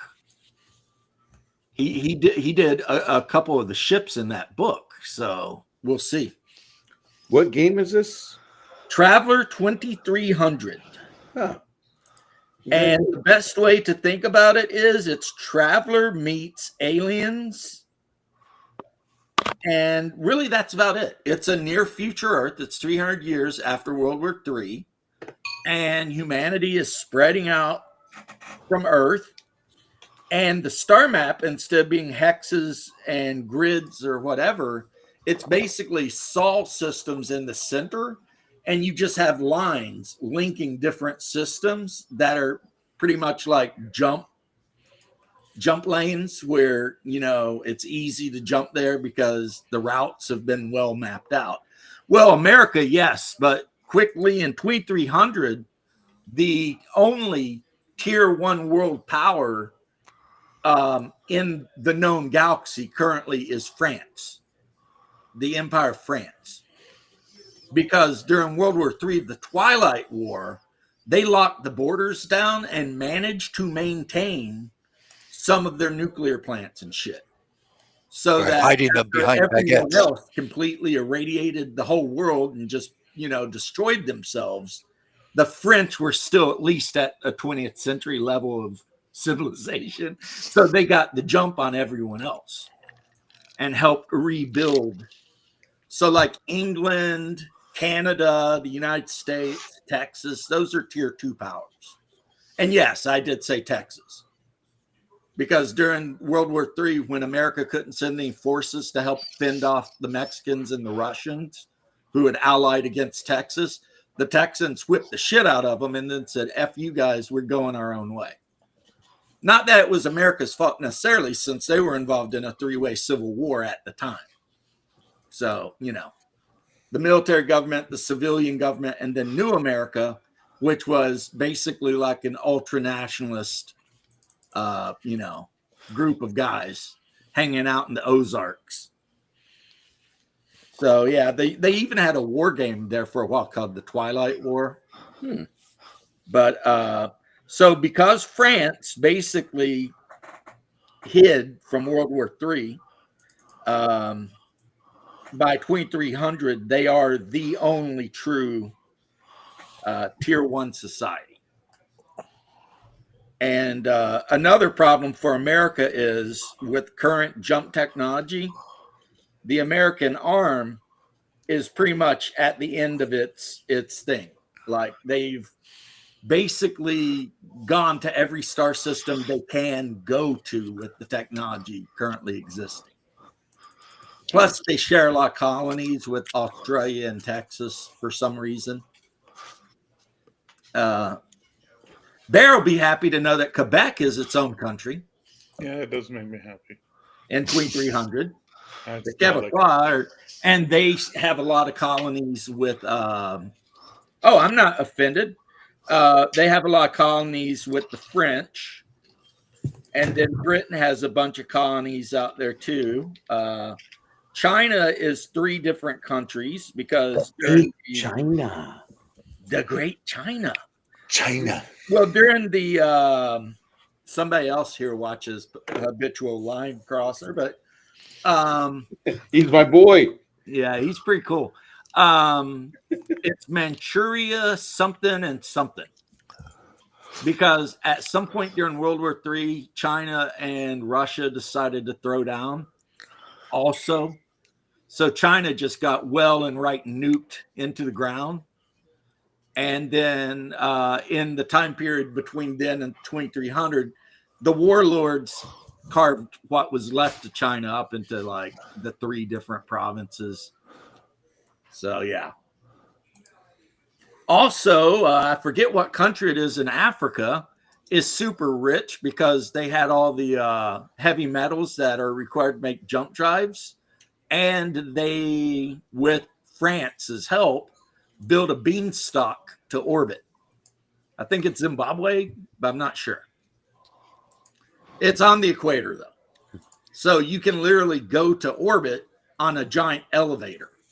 That takes like a day to go to orbit, but it's super easy. I mean, you pay for a ticket, you sit down in your little area, and up it goes. And that has to do with, they say at some point the French developed like ultra tough polycarbon carbon tube technology. So and at the end of the elevator, the beanstalk is a asteroid in geosynchronous orbit and then a space station around it. The accounting DM, hey, what's up, bro? Where are you accounting? I was accounting some freaking torches last week. My players are like, wait, what? And I was like, hey, it's been, X amount of turns. Huh. Did you see this warship in Korea? No. The destroyer that's they left a hatch open or two. They had a new destroyer. Operative word had. That sucks. Had. Is this North Korea? North Korea. Yeah. Well, I mean, you got to close the hatches on your ships. They didn't practice good seamanship. Go Yeah, ahead, Bear. I mean- Make fun of me now. Yeah. Seamanship. Yeah, right. Oh, I'm sorry. I don't give a fuck. Is that? Oh, in the form of a question. What is I don't give a fuck? Yeah. But we're talking about seamanship. Yeah, well, Bruce is You're very just good not at that. dirty-minded enough for us, Bear. Bear- Yeah, the Bear- Chinese are last apparently weekend, going Bear through won't- some real issues. And people are starting to think that they may have lost somewhere around 300 million people in the last decade. Who is this? China, the great China. The Great China. They apparently have been lying about exactly how depopulated they've been because of like disease and all kinds of crazy shit. So yeah, Building people inside their apartments, well, whatever they were doing, it didn't work because yeah, they're not having a good time. And then the tariffs sent a lot of them into freaking maximum overdrive. Who made who? Later on, they're counting DM. Have a good day if you haven't Have a good already one. left yet. Yeah, but yeah, that sent them all into a thing because I mean, they're paying to have these factories working and they're not selling anything. So yeah, they're pretty upset with that. So they had to lay people off, and now those people are laid off out on the streets, pissed off at China because they didn't blame America for their situation. They blamed the Chinese government for not just giving in and doing whatever, So it's a weird place, man. So you know how like today was a bad day for me, and my boss made no money whatsoever. Yeah. We're talking on the phone later, and he says, "Bruce, you're gonna have the rest of the weekend off, and I get back in town Monday, and we'll convene Monday, so I can give you your check. But we're off Monday, so sleep in Monday. Whenever I get off the plane, I'll have you come pick us up because I know you'd be there for us as soon as we get there." Yeah, that'd be fine. So Cool. yeah, I was going to be on call all weekend, but because of either my ineptitude or bad luck with a truck. Why not both? Use a shotgun, Bear. Way to get both targets. Why not? I love that. And it also reminds me of one of my favorite sci-fi characters. Why Zoidberg. not Zoidberg? Why not Zoidberg? Yeah. Now Zoidberg is the one who is popular. I love when he like, dorsal fin. Can I live without it? If you call that living. if you got that living. When he gets tricked by the 80s guy to trade a sandwich for all of his stocks. And then he's like, my sandwich is depreciated. I have to watch more Futurama. I stopped in season 4 because I just got bored with it. But I was binging it every week, like 2 or 3 episodes. It was okay. Hermes, don't jump. You have so much to live for. Do a Do a flip. Futurama is a show that actually got better in the middle. It had some really great episodes, like the one where Bender gets shot into space and floats around for however long and encounters God. Is Okay. really good. And then Yeah. Bender becomes a god. Hey, I And was God tries for a to be while. the best god, but it screws up and everything that Bender's god of ends up killing itself. Yeah, they have a nuclear war on him. They have I was nuclear gone war for a on while. Bender. Yes, I saw. You were doing really well till everyone died. And then when Bender lands back on Earth, and they're all like, "Well, the monks are still locked in that temple," and somebody's like, "I'm sure they'll get out." And Bender's like, "No, we gotta go get them out because you can't count on God to do anything. You know, they'll starve to death." And they all go up the hill to get the monks out, and then you just see the lights blinking. That's like, when you do it right, no one even knows you did anything at all. Which is what God was trying to tell Bender, stop interfering with the life forms growing on you. But he kept interfering, and it caused a holy war, and they nuked each other. That was a really another one that'll make you want to cry is the one where they find Fry's dog. Jurassic Park was Oh great. my God, that is terrible. We never talk about Jurassic Bark. That movie. No, what was part 2 of Jurassic Park? What? Where it goes into Fry's dog on the days where Fry was gone, and it actually is a full episode about the dog itself. Well, that in the episode, it shows the dog waiting out front of the pizza place every day for him. But there's another episode where it kind of goes into the day of the life of the pup.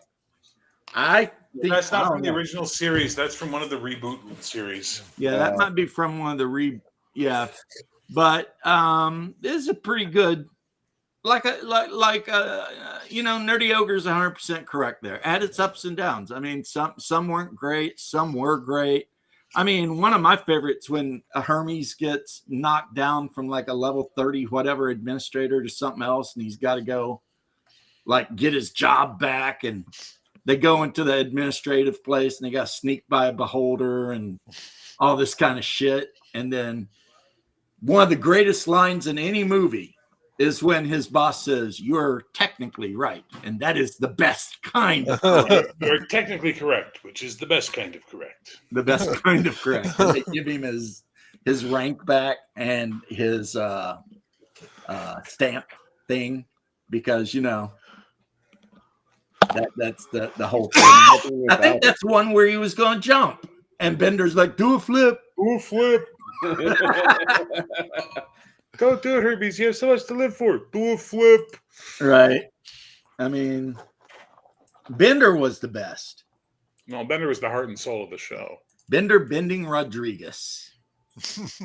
What was his? From the first Futurama movie.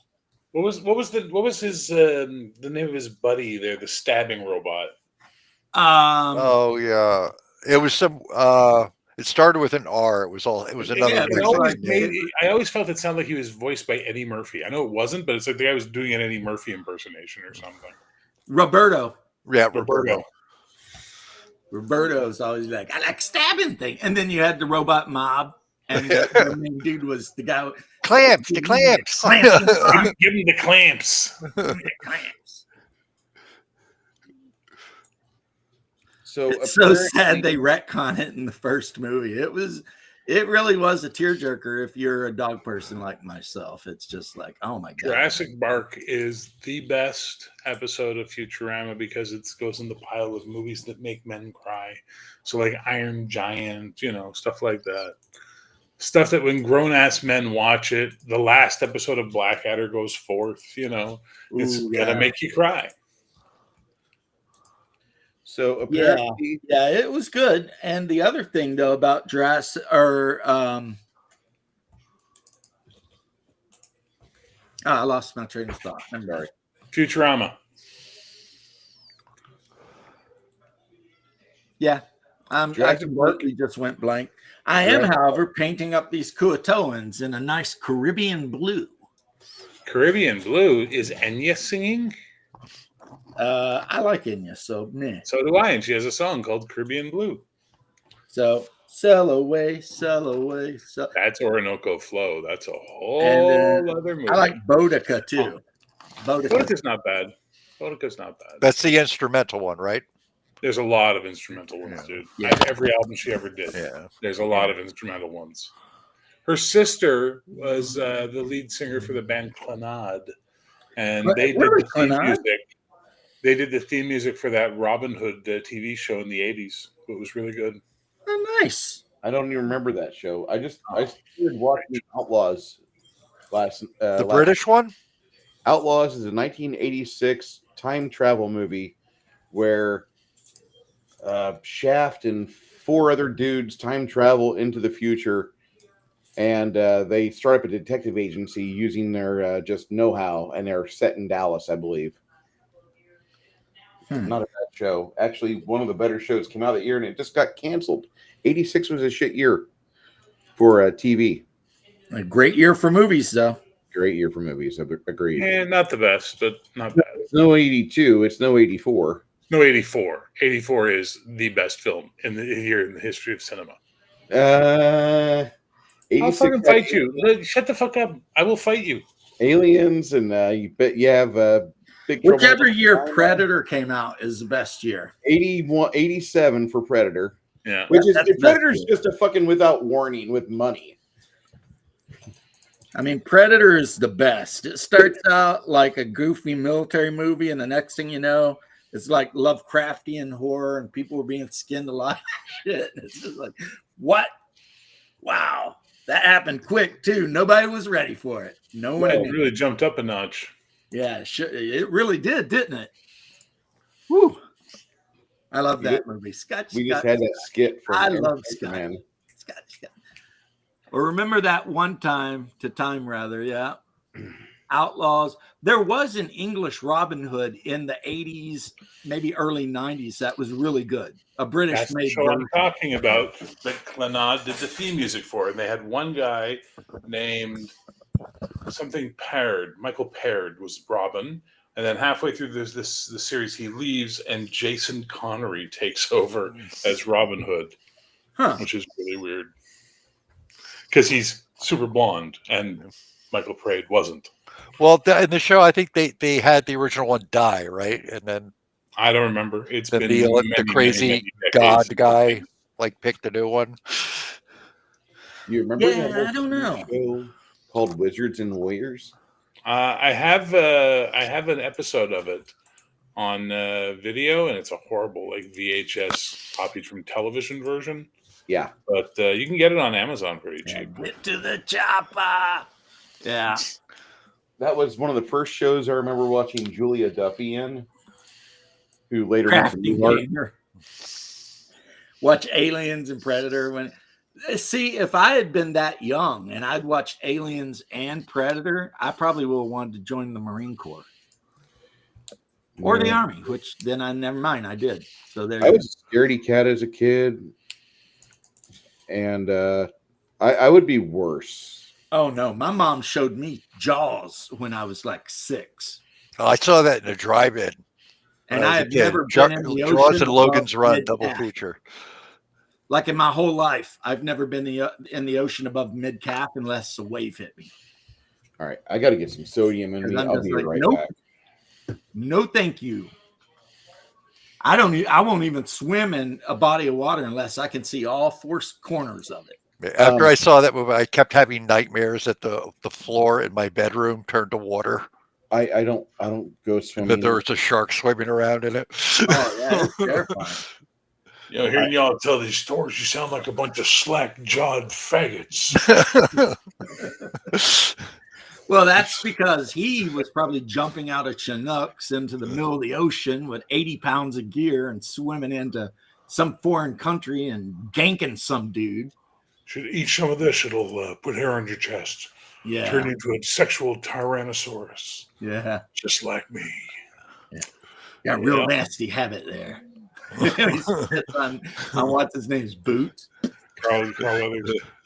Yeah, Weathers. Yeah.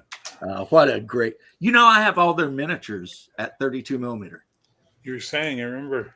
Yeah, I even got 2 of Billy's. I've got one where he's got a shirt on. He's got the M16 with the 12-gauge shotgun under it. Yeah. And I've got another one where he doesn't have a shirt and his chest is cut. And he's just got that big freaking Bowie knife. The Carl Weathers one, you got to cut the arm off and do a magnet on it. Like Billy's last name. Ghosting motherfucker. All right, whatever. My favorite character of the good guys was actually the bald guy. with the 60. And I don't know why. And I don't even know who that guy is or if he was in any other movie. The black guy? Yeah, he was in a bunch of stuff for a He while. was in a there. ton of shit. Was he?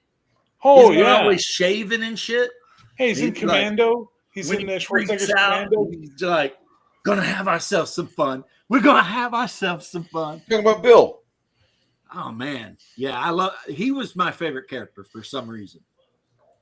And then he got his head shot off, but you know. That thing peeled open like a watermelon too. Gauntlets of Glory. Okay. This is a game that I just saw kind of a partial demo to it at Night Watch. Yeah. And you get miniatures, but they don't have gauntlets. At the elbow, it stops. Now there's a magnetic piece where they get a gauntlet and either a weapon or just like an open hand or claw or whatever. But So It's you a- can equip them however. yeah, Cool. it's a neat little board game for like 2 to 4 people. Predator versus Graboid would be boring because Oh god, that'd be I terrible. mean, what's Graboid going to do? Predator's going to hide in a tree, and then if Graboid sends any of its little tentacle things up, it'll just blast it with the plasma thing, the graboid could like erode the soil around the tree and and make it then fall. Graboid will just stay on the ground and be like, "Yeah, f you, not playing your game." What is the worst thought that comes to your mind if we do a remake of Land of the Lost? They already Well, did, and it was They the already worst did a thought remake, that came so to my mind. the worst thought that comes to my mind is the remake of Land of the Lost. I didn't even know that, so I apologize. Let me rescind my last It's a statement. Will Ferrell movie. Yeah. Yeah, you know that's why I it's didn't Will even pay Ferrell, and attention it's to that one guy that some people think is funny from South Down and Bound or some He's shit. down and down. Yeah. He Yeah. has moments of being funny, but not many. Yeah, it's like He was good in Tropic Thunder. Tropic Thunder was a movie I hated everyone in it, but I liked the movie despite See, disliking Tropic every Thunder actor. is a movie where I liked everyone in it, but I hated the movie. I'm not joking. I think that movie is stupid. I don't understand why people love it. It's the same thing with the Hangover. I watched The Hangover. It was like, it's so funny. I'm like, all right, I'll watch The Hangover. I spent the Movie entire sucks. time staring at the screen. I laughed at exactly one moment. You know what moment it was? Texting is When they gay. opened the trunk to the car and what's his name? Ken Jeong pops out of the thing in his underwear. I was like, fuck, it made me laugh. That's it. I watched that movie Bridesmaids. Everyone was raving about how fucking funny it was. I watched it. I laughed at exactly one scene, which is when they're earlier in the thing, Melissa, whatever her name is, says, I'm going to steal all these dogs. And then they do a bunch of crazy shit. And then later, she's driving down the highway and there's beep, beep, beep. And she looks and there's fucking Melissa, whatever, driving her car with all these dogs in it. And I was like, fuck, that's funny. You know, otherwise, these movies aren't funny. There hasn't been a funny fucking movie since. Hundreds of beavers.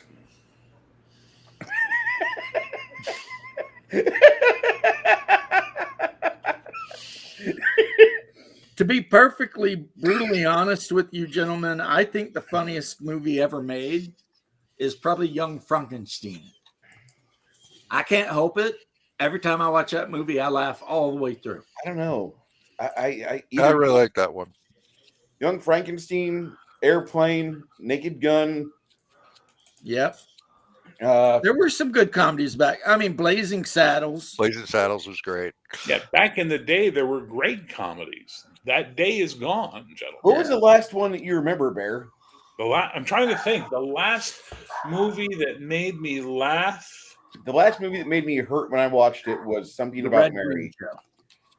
Something about Mary Mary. was great. I'd say like Super Bad. Super Bad was the one I was just thinking of. Super Superbad was pretty funny. And it was only the Superbad was McLovin funny. stuff. The rest of the shit annoyed the fuck out of me, but the McLovin stuff had me crying laughing. Strange Brew, absolutely hilarious.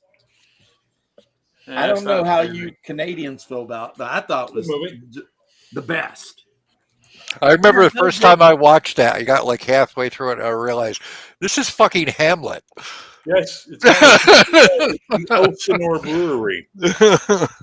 My favorite thing too was when they go and they accidentally walk in on their dad banging their mom, and their dad sounds just like Yosemite Sam. Well, it's He's because like, Mel Blanc did the voice. yeah, get out of here. Go get me some beer.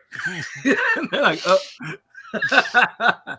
I mean, Princess Bride, I don't think that's a comedy, though, but it was absolutely excellent. There's And parts of it that are great. other than the fact that they changed the sharks to ills, it is dead on the book, which I own. Like line for freaking line. You know how people like me always complain about directors taking liberties? The book is better. Well, the only thing they changed in that movie was they, instead of sharks going after it, was ills. You know why he wrote the book? Do you ever hear him tell the story of why he wrote the book? No. He would get sick as a kid, and his grandfather would come over and bring this book and read stories to him from the book, this story. And then one day his grandfather left the book or something. He didn't take the book home with him. And he went and he opened the book, and it was none of the stories his grandfather had been telling him. And he realized his grandfather had just been making shit up the whole time. Well, and that's why he wrote the movie, or the book originally. Right. His grandfather was truly a great storyteller. If that's Indeed. the case, oh yeah. It was funny, too, because you had Gilder and you had the Air Kingdom. But if you look in the book, there's a map. And there's an arrow pointing to the west that says to America. So it's like in the whole thing, America did exist. I mean, that's where Wesley was going when he got caught by the Dread Pirate Roberts, whose real name was like Burbank or some shit. But they just kept every couple of Cummerbund was the guy right Cummerbund. Before him. He's like, who's going to stop and surrender to the Dread Pirate Wesley? So, that guy's granddad would have been a die 20 in white plastic with green crayon DM. Some of you will get that reference. Bear won't, because he probably knows better. You do get it? Your boy Scott?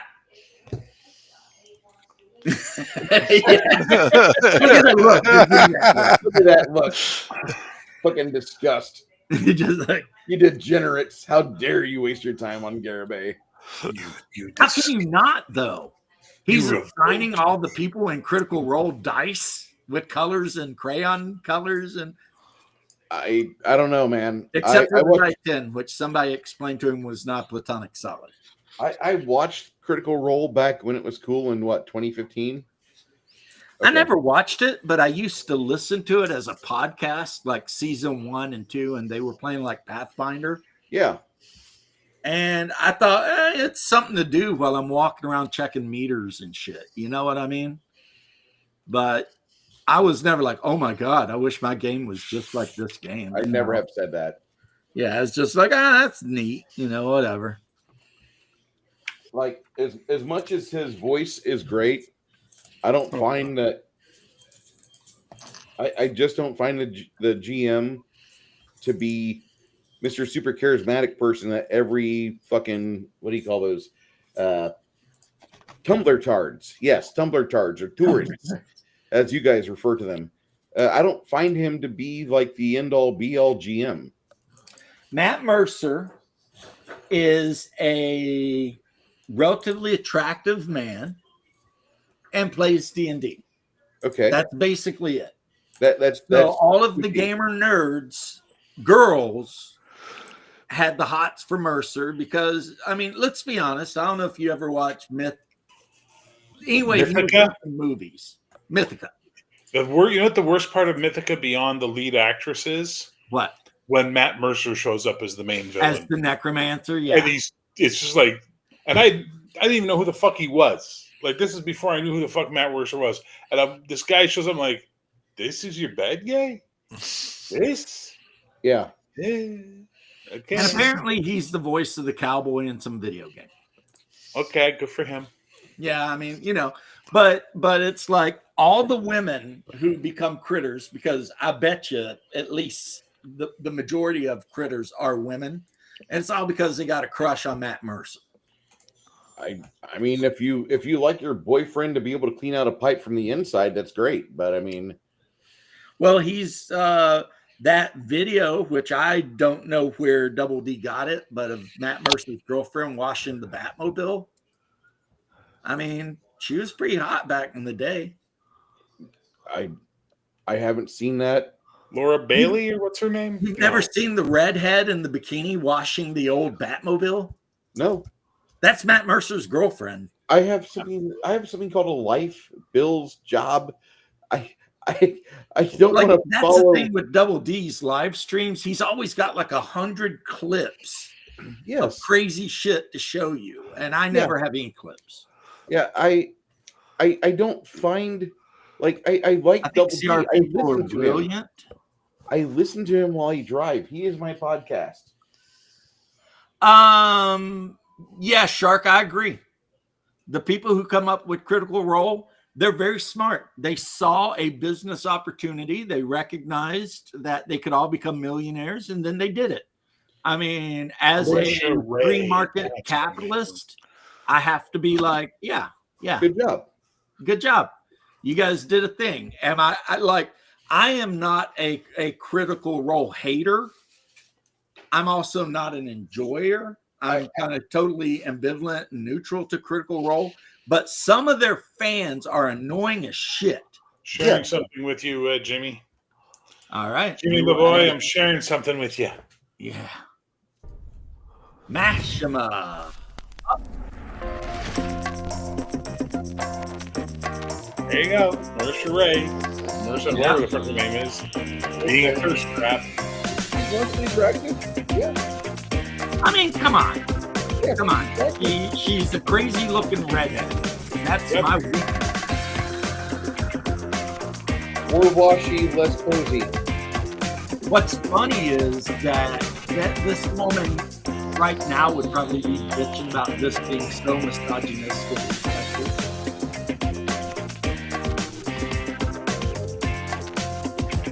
Meanwhile, she got paid who knows how much money to do this. This entire crew of retards. Oh, look at that. Bitching Wow. about how they made money doing shit like this.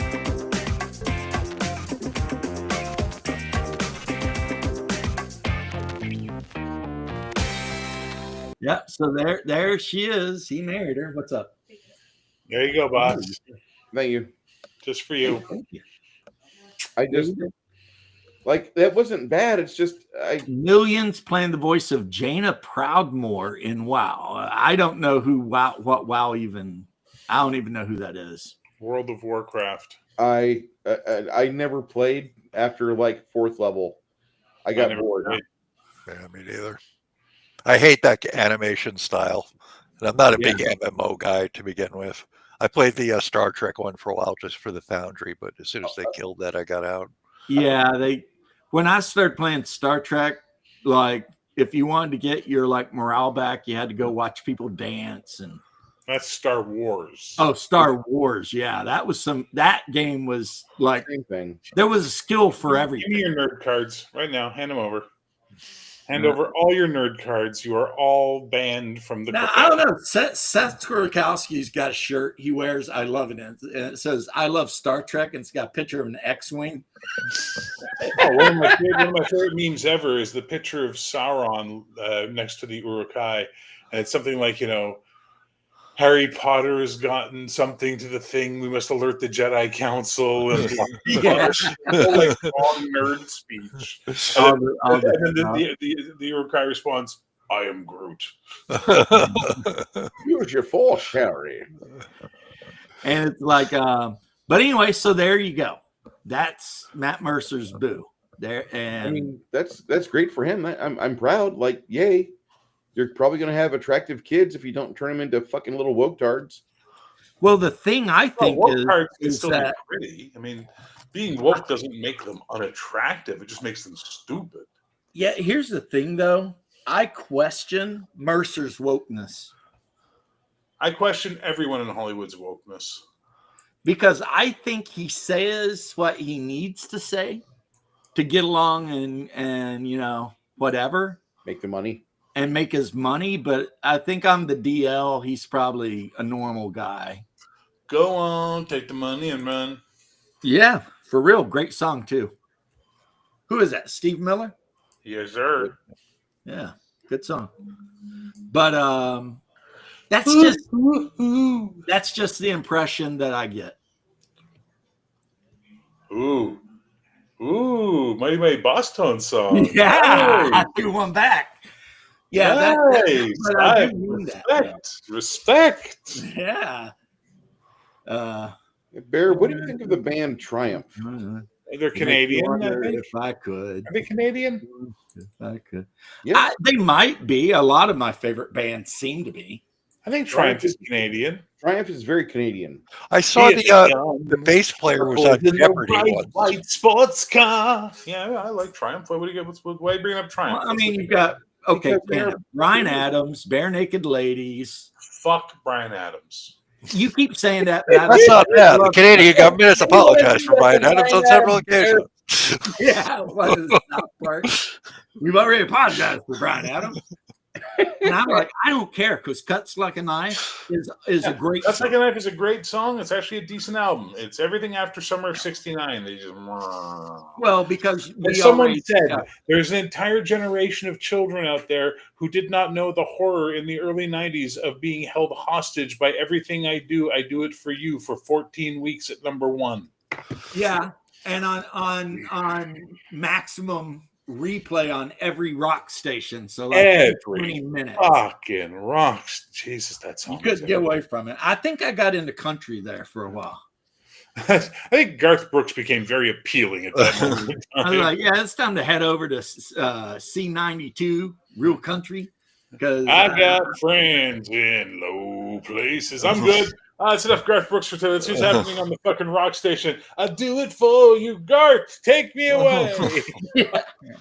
At least he's not Phil Collins. The worst. Whoa. You walk that dirty whore mouth out of here. Phil Collins is one of the greatest fucking entertainers of the 80s, sir. Okay, the and he's worst with Genesis I ever heard. And the worst absolute summer I've ever had. Studio, and I don't It is a good even song. know her name. It's like, shut up, Phil. Go get Good Mike song. and the Mechanics back together and put out. With Mike and the Mechanics using Genesis. That's why I said Phil Collins with Genesis. Wait, Phil Collins with Genesis and freaking Peter Gabriel, even better, awesome. But Very different bands. Genesis is Peter Gabriel's prog rock.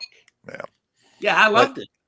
Yeah, that's good where stuff. my anger at Phil Collins mainly stems from. Genesis, the original Genesis, was a great band, and he turned into a gutless, soulless pop machine. No, what happened is Peter Gabriel wanted to do crazy shit, and Phil Collins was like, let's just make money and stop being idiots. And so Peter Gabriel was like, fine, I'm leaving. You're forgetting something, James. What? Phil Collins said, I don't have enough American Alamo artifacts yet. I want to own every every loose piece of Alamo memorabilia. Did he? And therefore, that was how he engineered his master plan to make millions of dollars every year, and how he became the largest holder of artifacts privately owned throughout all of the world outside of Texas. Huh. The second most you want to go see stuff from the Alamo? One, you go to the Alamo. Two, you go to London to Phil Collins' house. Those are the two biggest places to find artifacts from the Alamo. He fucking fell in love with that story. Shark, I think Nickelback is awesome. And I'll die on that hill. I am 10 toes down a Nickelback fan. Fun Phil Collins fact, he came within an inch of being on the Bugaloos. Does anybody remember that show? Yeah. Chad Kroger? Because we all want to be big rock stars. Owning something, a lot of houses and 19 cars. That shit was great, man. And it had like everybody in the video. I mean, How You Remind Me is great. But then again, I was a Gin Blossom fan back then too. So. I like the Gin Blossoms. Yeah. Nope. And another band I seen like 7 times in concert, and Hungar went to quite a few of them with me, was Stabbing Westward. Oh, the Stabbing Westward was great. Yeah, I saw them A lot. 7 Must be a times. Florida There thing. was a minute where Stabbing Westward was in concert like every weekend somewhere in Orlando. It was like there was a year straight where every weekend at one of the goth or industrial rock clubs, Stabbing Westward, and then somebody, like What was that their you never big heard hit? of. What? They didn't have one. Yeah, they had one. Stabbing Westward had one chart topper. I Can't Save You. Well, then why are you talking to them if you can't save me? Come on, man. I can Try a little harder, man. Come on. save you. I can't even.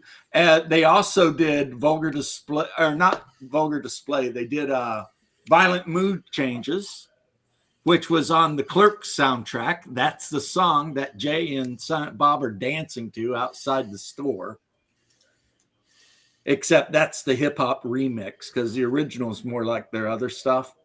But then in that one, they get the bass remix, Do you ever hear of Disposable Heroes of Hypocrisy? No. So they're an LA rap sort of hip hop band from the 90s, and they redid California Uber Alice, and it's fucking badass. Wasn't that the Dead Kennedys or It was a something? Dead Kennedy song, yeah, and they redid it about Pete Wilson, and holy fuck was it good. Nice. Dead Kennedys. What a wild band. Jello Biafro. Yeah. But regrettable band names. Well, yeah. And then, of course, a song I like a lot, even though actually I think a lot of people like, is Mud by Primus. My name is Bud. When you start the bass. And it's all about a guy killing another guy with a ball bat. Hang on, James. What? Primus. Yeah. Yeah, the bass. Well, Every yeah. fucking Primus song is about the bass. The bass. It is. There's a bassist in Primus I never knew. Yeah. Seriously? Primus uses a bass? No. They do. I thought they were like the White Stripes. They just used a low fretted 6 string. And then the other one where they're dressed up like cowboys. Well, it's Big Brown Beaver. Come on now. Yeah. I don't know, a big brown beaver, and she told it all the time. One day that beaver tried to bite her, she thought she might have a porcupine. Yeah, exactly. Yeah. That fucking song is insane. Yeah. What's his name? Claiborne. Save Yourself. Save Yourself. Yeah. Save That's Yourself what I was saying. was the Stabbing Westward song that got played all over here in Central Illinois. Yeah. I cannot save you. Yep. Yeah, it had kind of the synth beat and the banging kind of industrial metal thing going. I saw them a lot in concert, and another band I saw a lot in concert, and I mean more than is probably healthy, is Real Big Fish. Again, for whatever reason, Real Big Fish did like 100 shows in Orlando. Like, they proved that fucking Take On Me is a ska song. They did. 100. The song they ever did though is Beer. Take on. Like, she called me late last night, said she loved me so, but I guess you changed her mind. Said it never cared and that she never would. And I can't live without her, so I won't even try. Right? And if I get drunk, well, I'll wake up on the floor now, baby. And That's, I won't they used bother that you in anymore. they used that in beer in the basketball. Basketball, one of the best comedies. We're talking comedies. That was a good comedy. Yeah. The part with any part with the old man that had Jenny McCarthy as his wife. Today, with your blue jeans, your hula hoops, your Dan Fogel records, and your Zima. It's good. People have the attention span of that can only be measured in microseconds, and they pan over and Mason's just staring at a tree leaf or something. Fucking love that movie. Me and Janet are gonna watch that. Oh, that is such a good movie. When they're in the dressing room, and what's her name's there, and every time they move, you hear something swish through the air, whoosh, whack, and she's just like, big cock, giant penis. Ah! She runs out. Or when they get the foul because he pulls Kenny's pants down, he says, "It's Australian for vagina," and they give him the cow. RPG Dad has the triple P fucking play going on. He's going to see a Perfect Circle, Pussifier, and Primus tomorrow night. You motherfucker. That sounds so good. I saw Perfect Circle. They're pretty good in concert. They were pretty good. I'm a big fan of Pussifier. Yeah, those I've never heard of. But Perfect Circle I saw live, and they were good. It's one of Maynard Keaton's bands. Yeah. So, Maynard. That's a song I've listened to way more than I should have this last week. Which one? 46 and 2. I don't know why, but it starts out with the whispering, "Come with me, my child," and then you hear the and all that shit, and it's talking about my shadow. But then again, you guys all know that I'm kind of a young fan. Dude, I'm not saying I think he's right, but some of his theories are very interesting. And I've never liked Freud. I've always thought Freud was too confused with whether he wanted to sleep with his mom or not, or some shit. Well, I'm afraid you were too young to get it. Yeah, maybe because Freud, everyone's problem is because they want to have sex with their mom. That's like everyone's issue. Whereas Jung, most of his stuff is pretty even killed, but every now and then he starts talking about shit that sounds like astrology and shit. Like, I'm born in the month of April, therefore I am the archetype warrior. And my wife is the archetype sage because she was born in January. And it's like, is this astrology? I mean, okay. Someone told me astrology is just racism for white chicks. Perfect Circle 25 years ago when they opened for 9 Inch Nails. I saw Perfect Circle at Earth Day Birthday #1 in Orlando, and they were basically the only good thing there. Everything else sucked.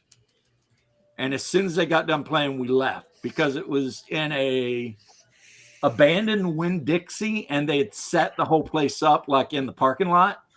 And it's Florida in April. Get out of here. It's like 150 degrees, and they wanted like $10 for a bottle of water and shit. So as soon as Perfect Circle got done, we were like, out. Screw this place. These guys are crazy. Bear, did you ever hear a band called Econoline Crush? Heard of, don't remember them. Yeah. Okay. Why? No, they were another Canadian band.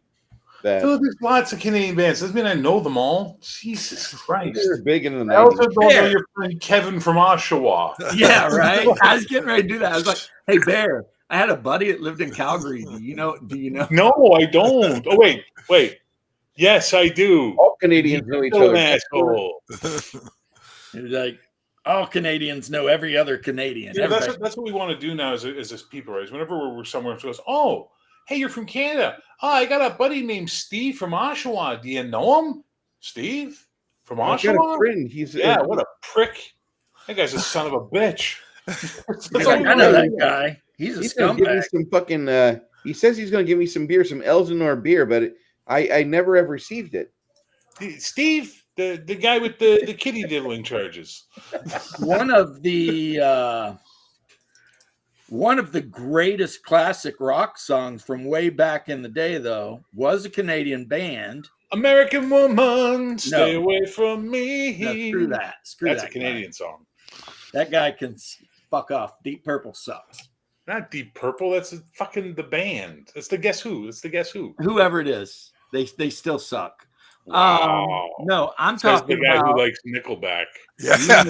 I'm talking about Lunatic Fringe. Oh, that's Red Rider with Tom Cochrane. And then Cochran comes back and does freaking Life is a Highway. Oh, Life is a Highway. My boy's going to play in the big league. I think he did Low. Yep. Yeah. Be with you, girl. It's like being Jesus, Tom low. Cochran had a bunch. Hey.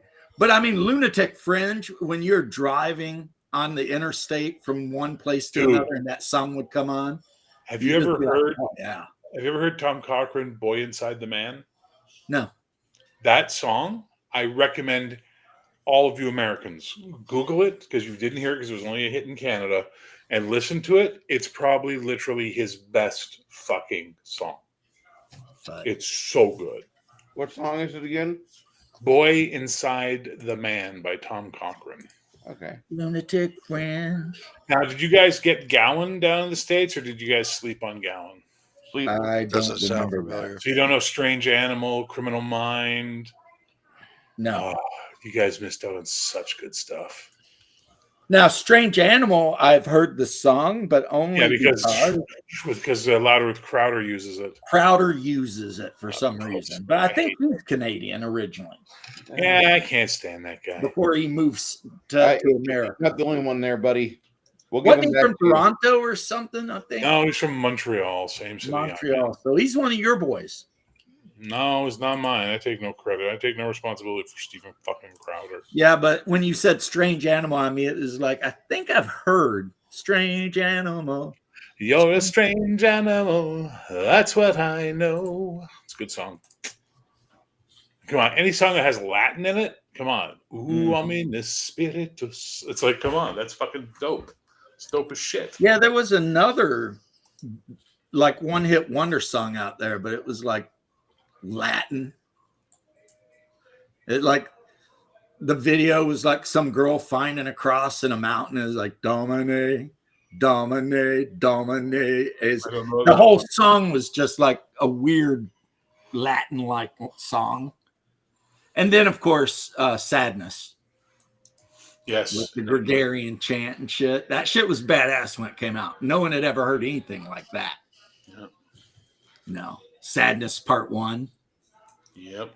It's got like the flute and the freaking bass kicking and, you know, Gregarian monks singing and Sadness. Whatever. She's singing in French or whatever. I Sade, think. dis-moi. She's referring to the Sade, Marquis dis-moi. of Sade. Yeah. And then you got like the Latin. In nomine Christi et Filii. Amen. Yeah, that was good. That was a good one. Paul from Toronto. Do you know Paul from Toronto? There's probably like a million Pauls in Toronto. I got a friend. No, you don't. Stop telling lies. Yes. Wow. Bear has just been smoking today. I'll tell you what. Go up to a Greek person and ask them if they know Paul or Peter.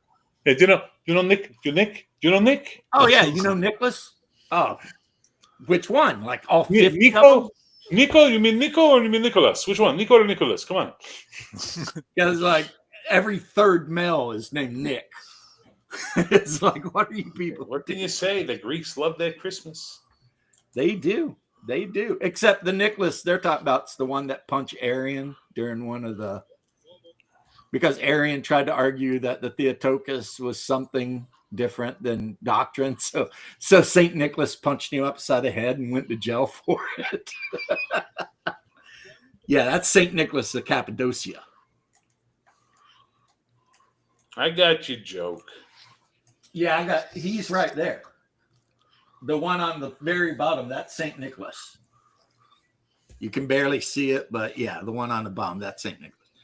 Yeah, Stavros. You know Stavros. I went to high school with a guy whose name was Stavros Papadopoulos. And I said to him one day, we were smoking a joint, and I'm like, dude, Stav, you realize your name is just Greeky Greek, right? That's what your name is. Hi, I'm Greeky Greek. You know? It's like Tony from New York with a mustache. Yeah. In third grade. Gary from Indiana with the hair. There's someone who does like these skits, And there's one where like one of them's Italian and the other one's Irish, and they show up at the playground. And like the Irish guy is like, "Hey, is that greasy lump of a meatball over there on the swing your kid?" And I was like, whatever you Mick. And they're going at it. And all of a sudden they both stop and they're like, "What in the fuck is that?" And when it pans over, you see this dude wearing an Adidas tracksuit squatting on the swing set, smoking. And the guy's just like, "What?" Because it's the Russian guy. They're just like, "The fuck is that?" I love comedic racism. You know, it's like, because it's what it is, you know. I've told you I used to live in Peoria, right? The same real estate where Richard Pryor got his start and eventually got out of poverty. I lived in the River West area, which was the hood before that. Richard Pryor got his start in a brothel owned by his mom, where she worked. Anyway, though. And I mean, if you've ever been to Peoria before, you can understand exactly about those humble beginnings, because unless you want to go work for Caterpillar and sell your soul to a shitty corporate entity, yeah, that's about all you got. You can either try comedy or hooking. Yeah. Greek Why women not can be both? smoke shows. Why They not can both? also Do be comedy baboon while you're hooking. I mean, that's what it is. They're relatively attractive, and then one day you wake up and they're all bent over and wrinkled up like Baba Yaga, and they got like a black shawl around their head, and you're like, "What happened? We were married like 5 years." There was a funny one about a Japanese lady in my Gilded, where this lady starts off and for like from ages 18 to I like, told you this one, Bruce. This is my friend no, I've got the from meme. LA. She's a comedian, and she had this great line. I've got the meme. Yeah, well, they got it from her because she's a comedian in the LA circuit.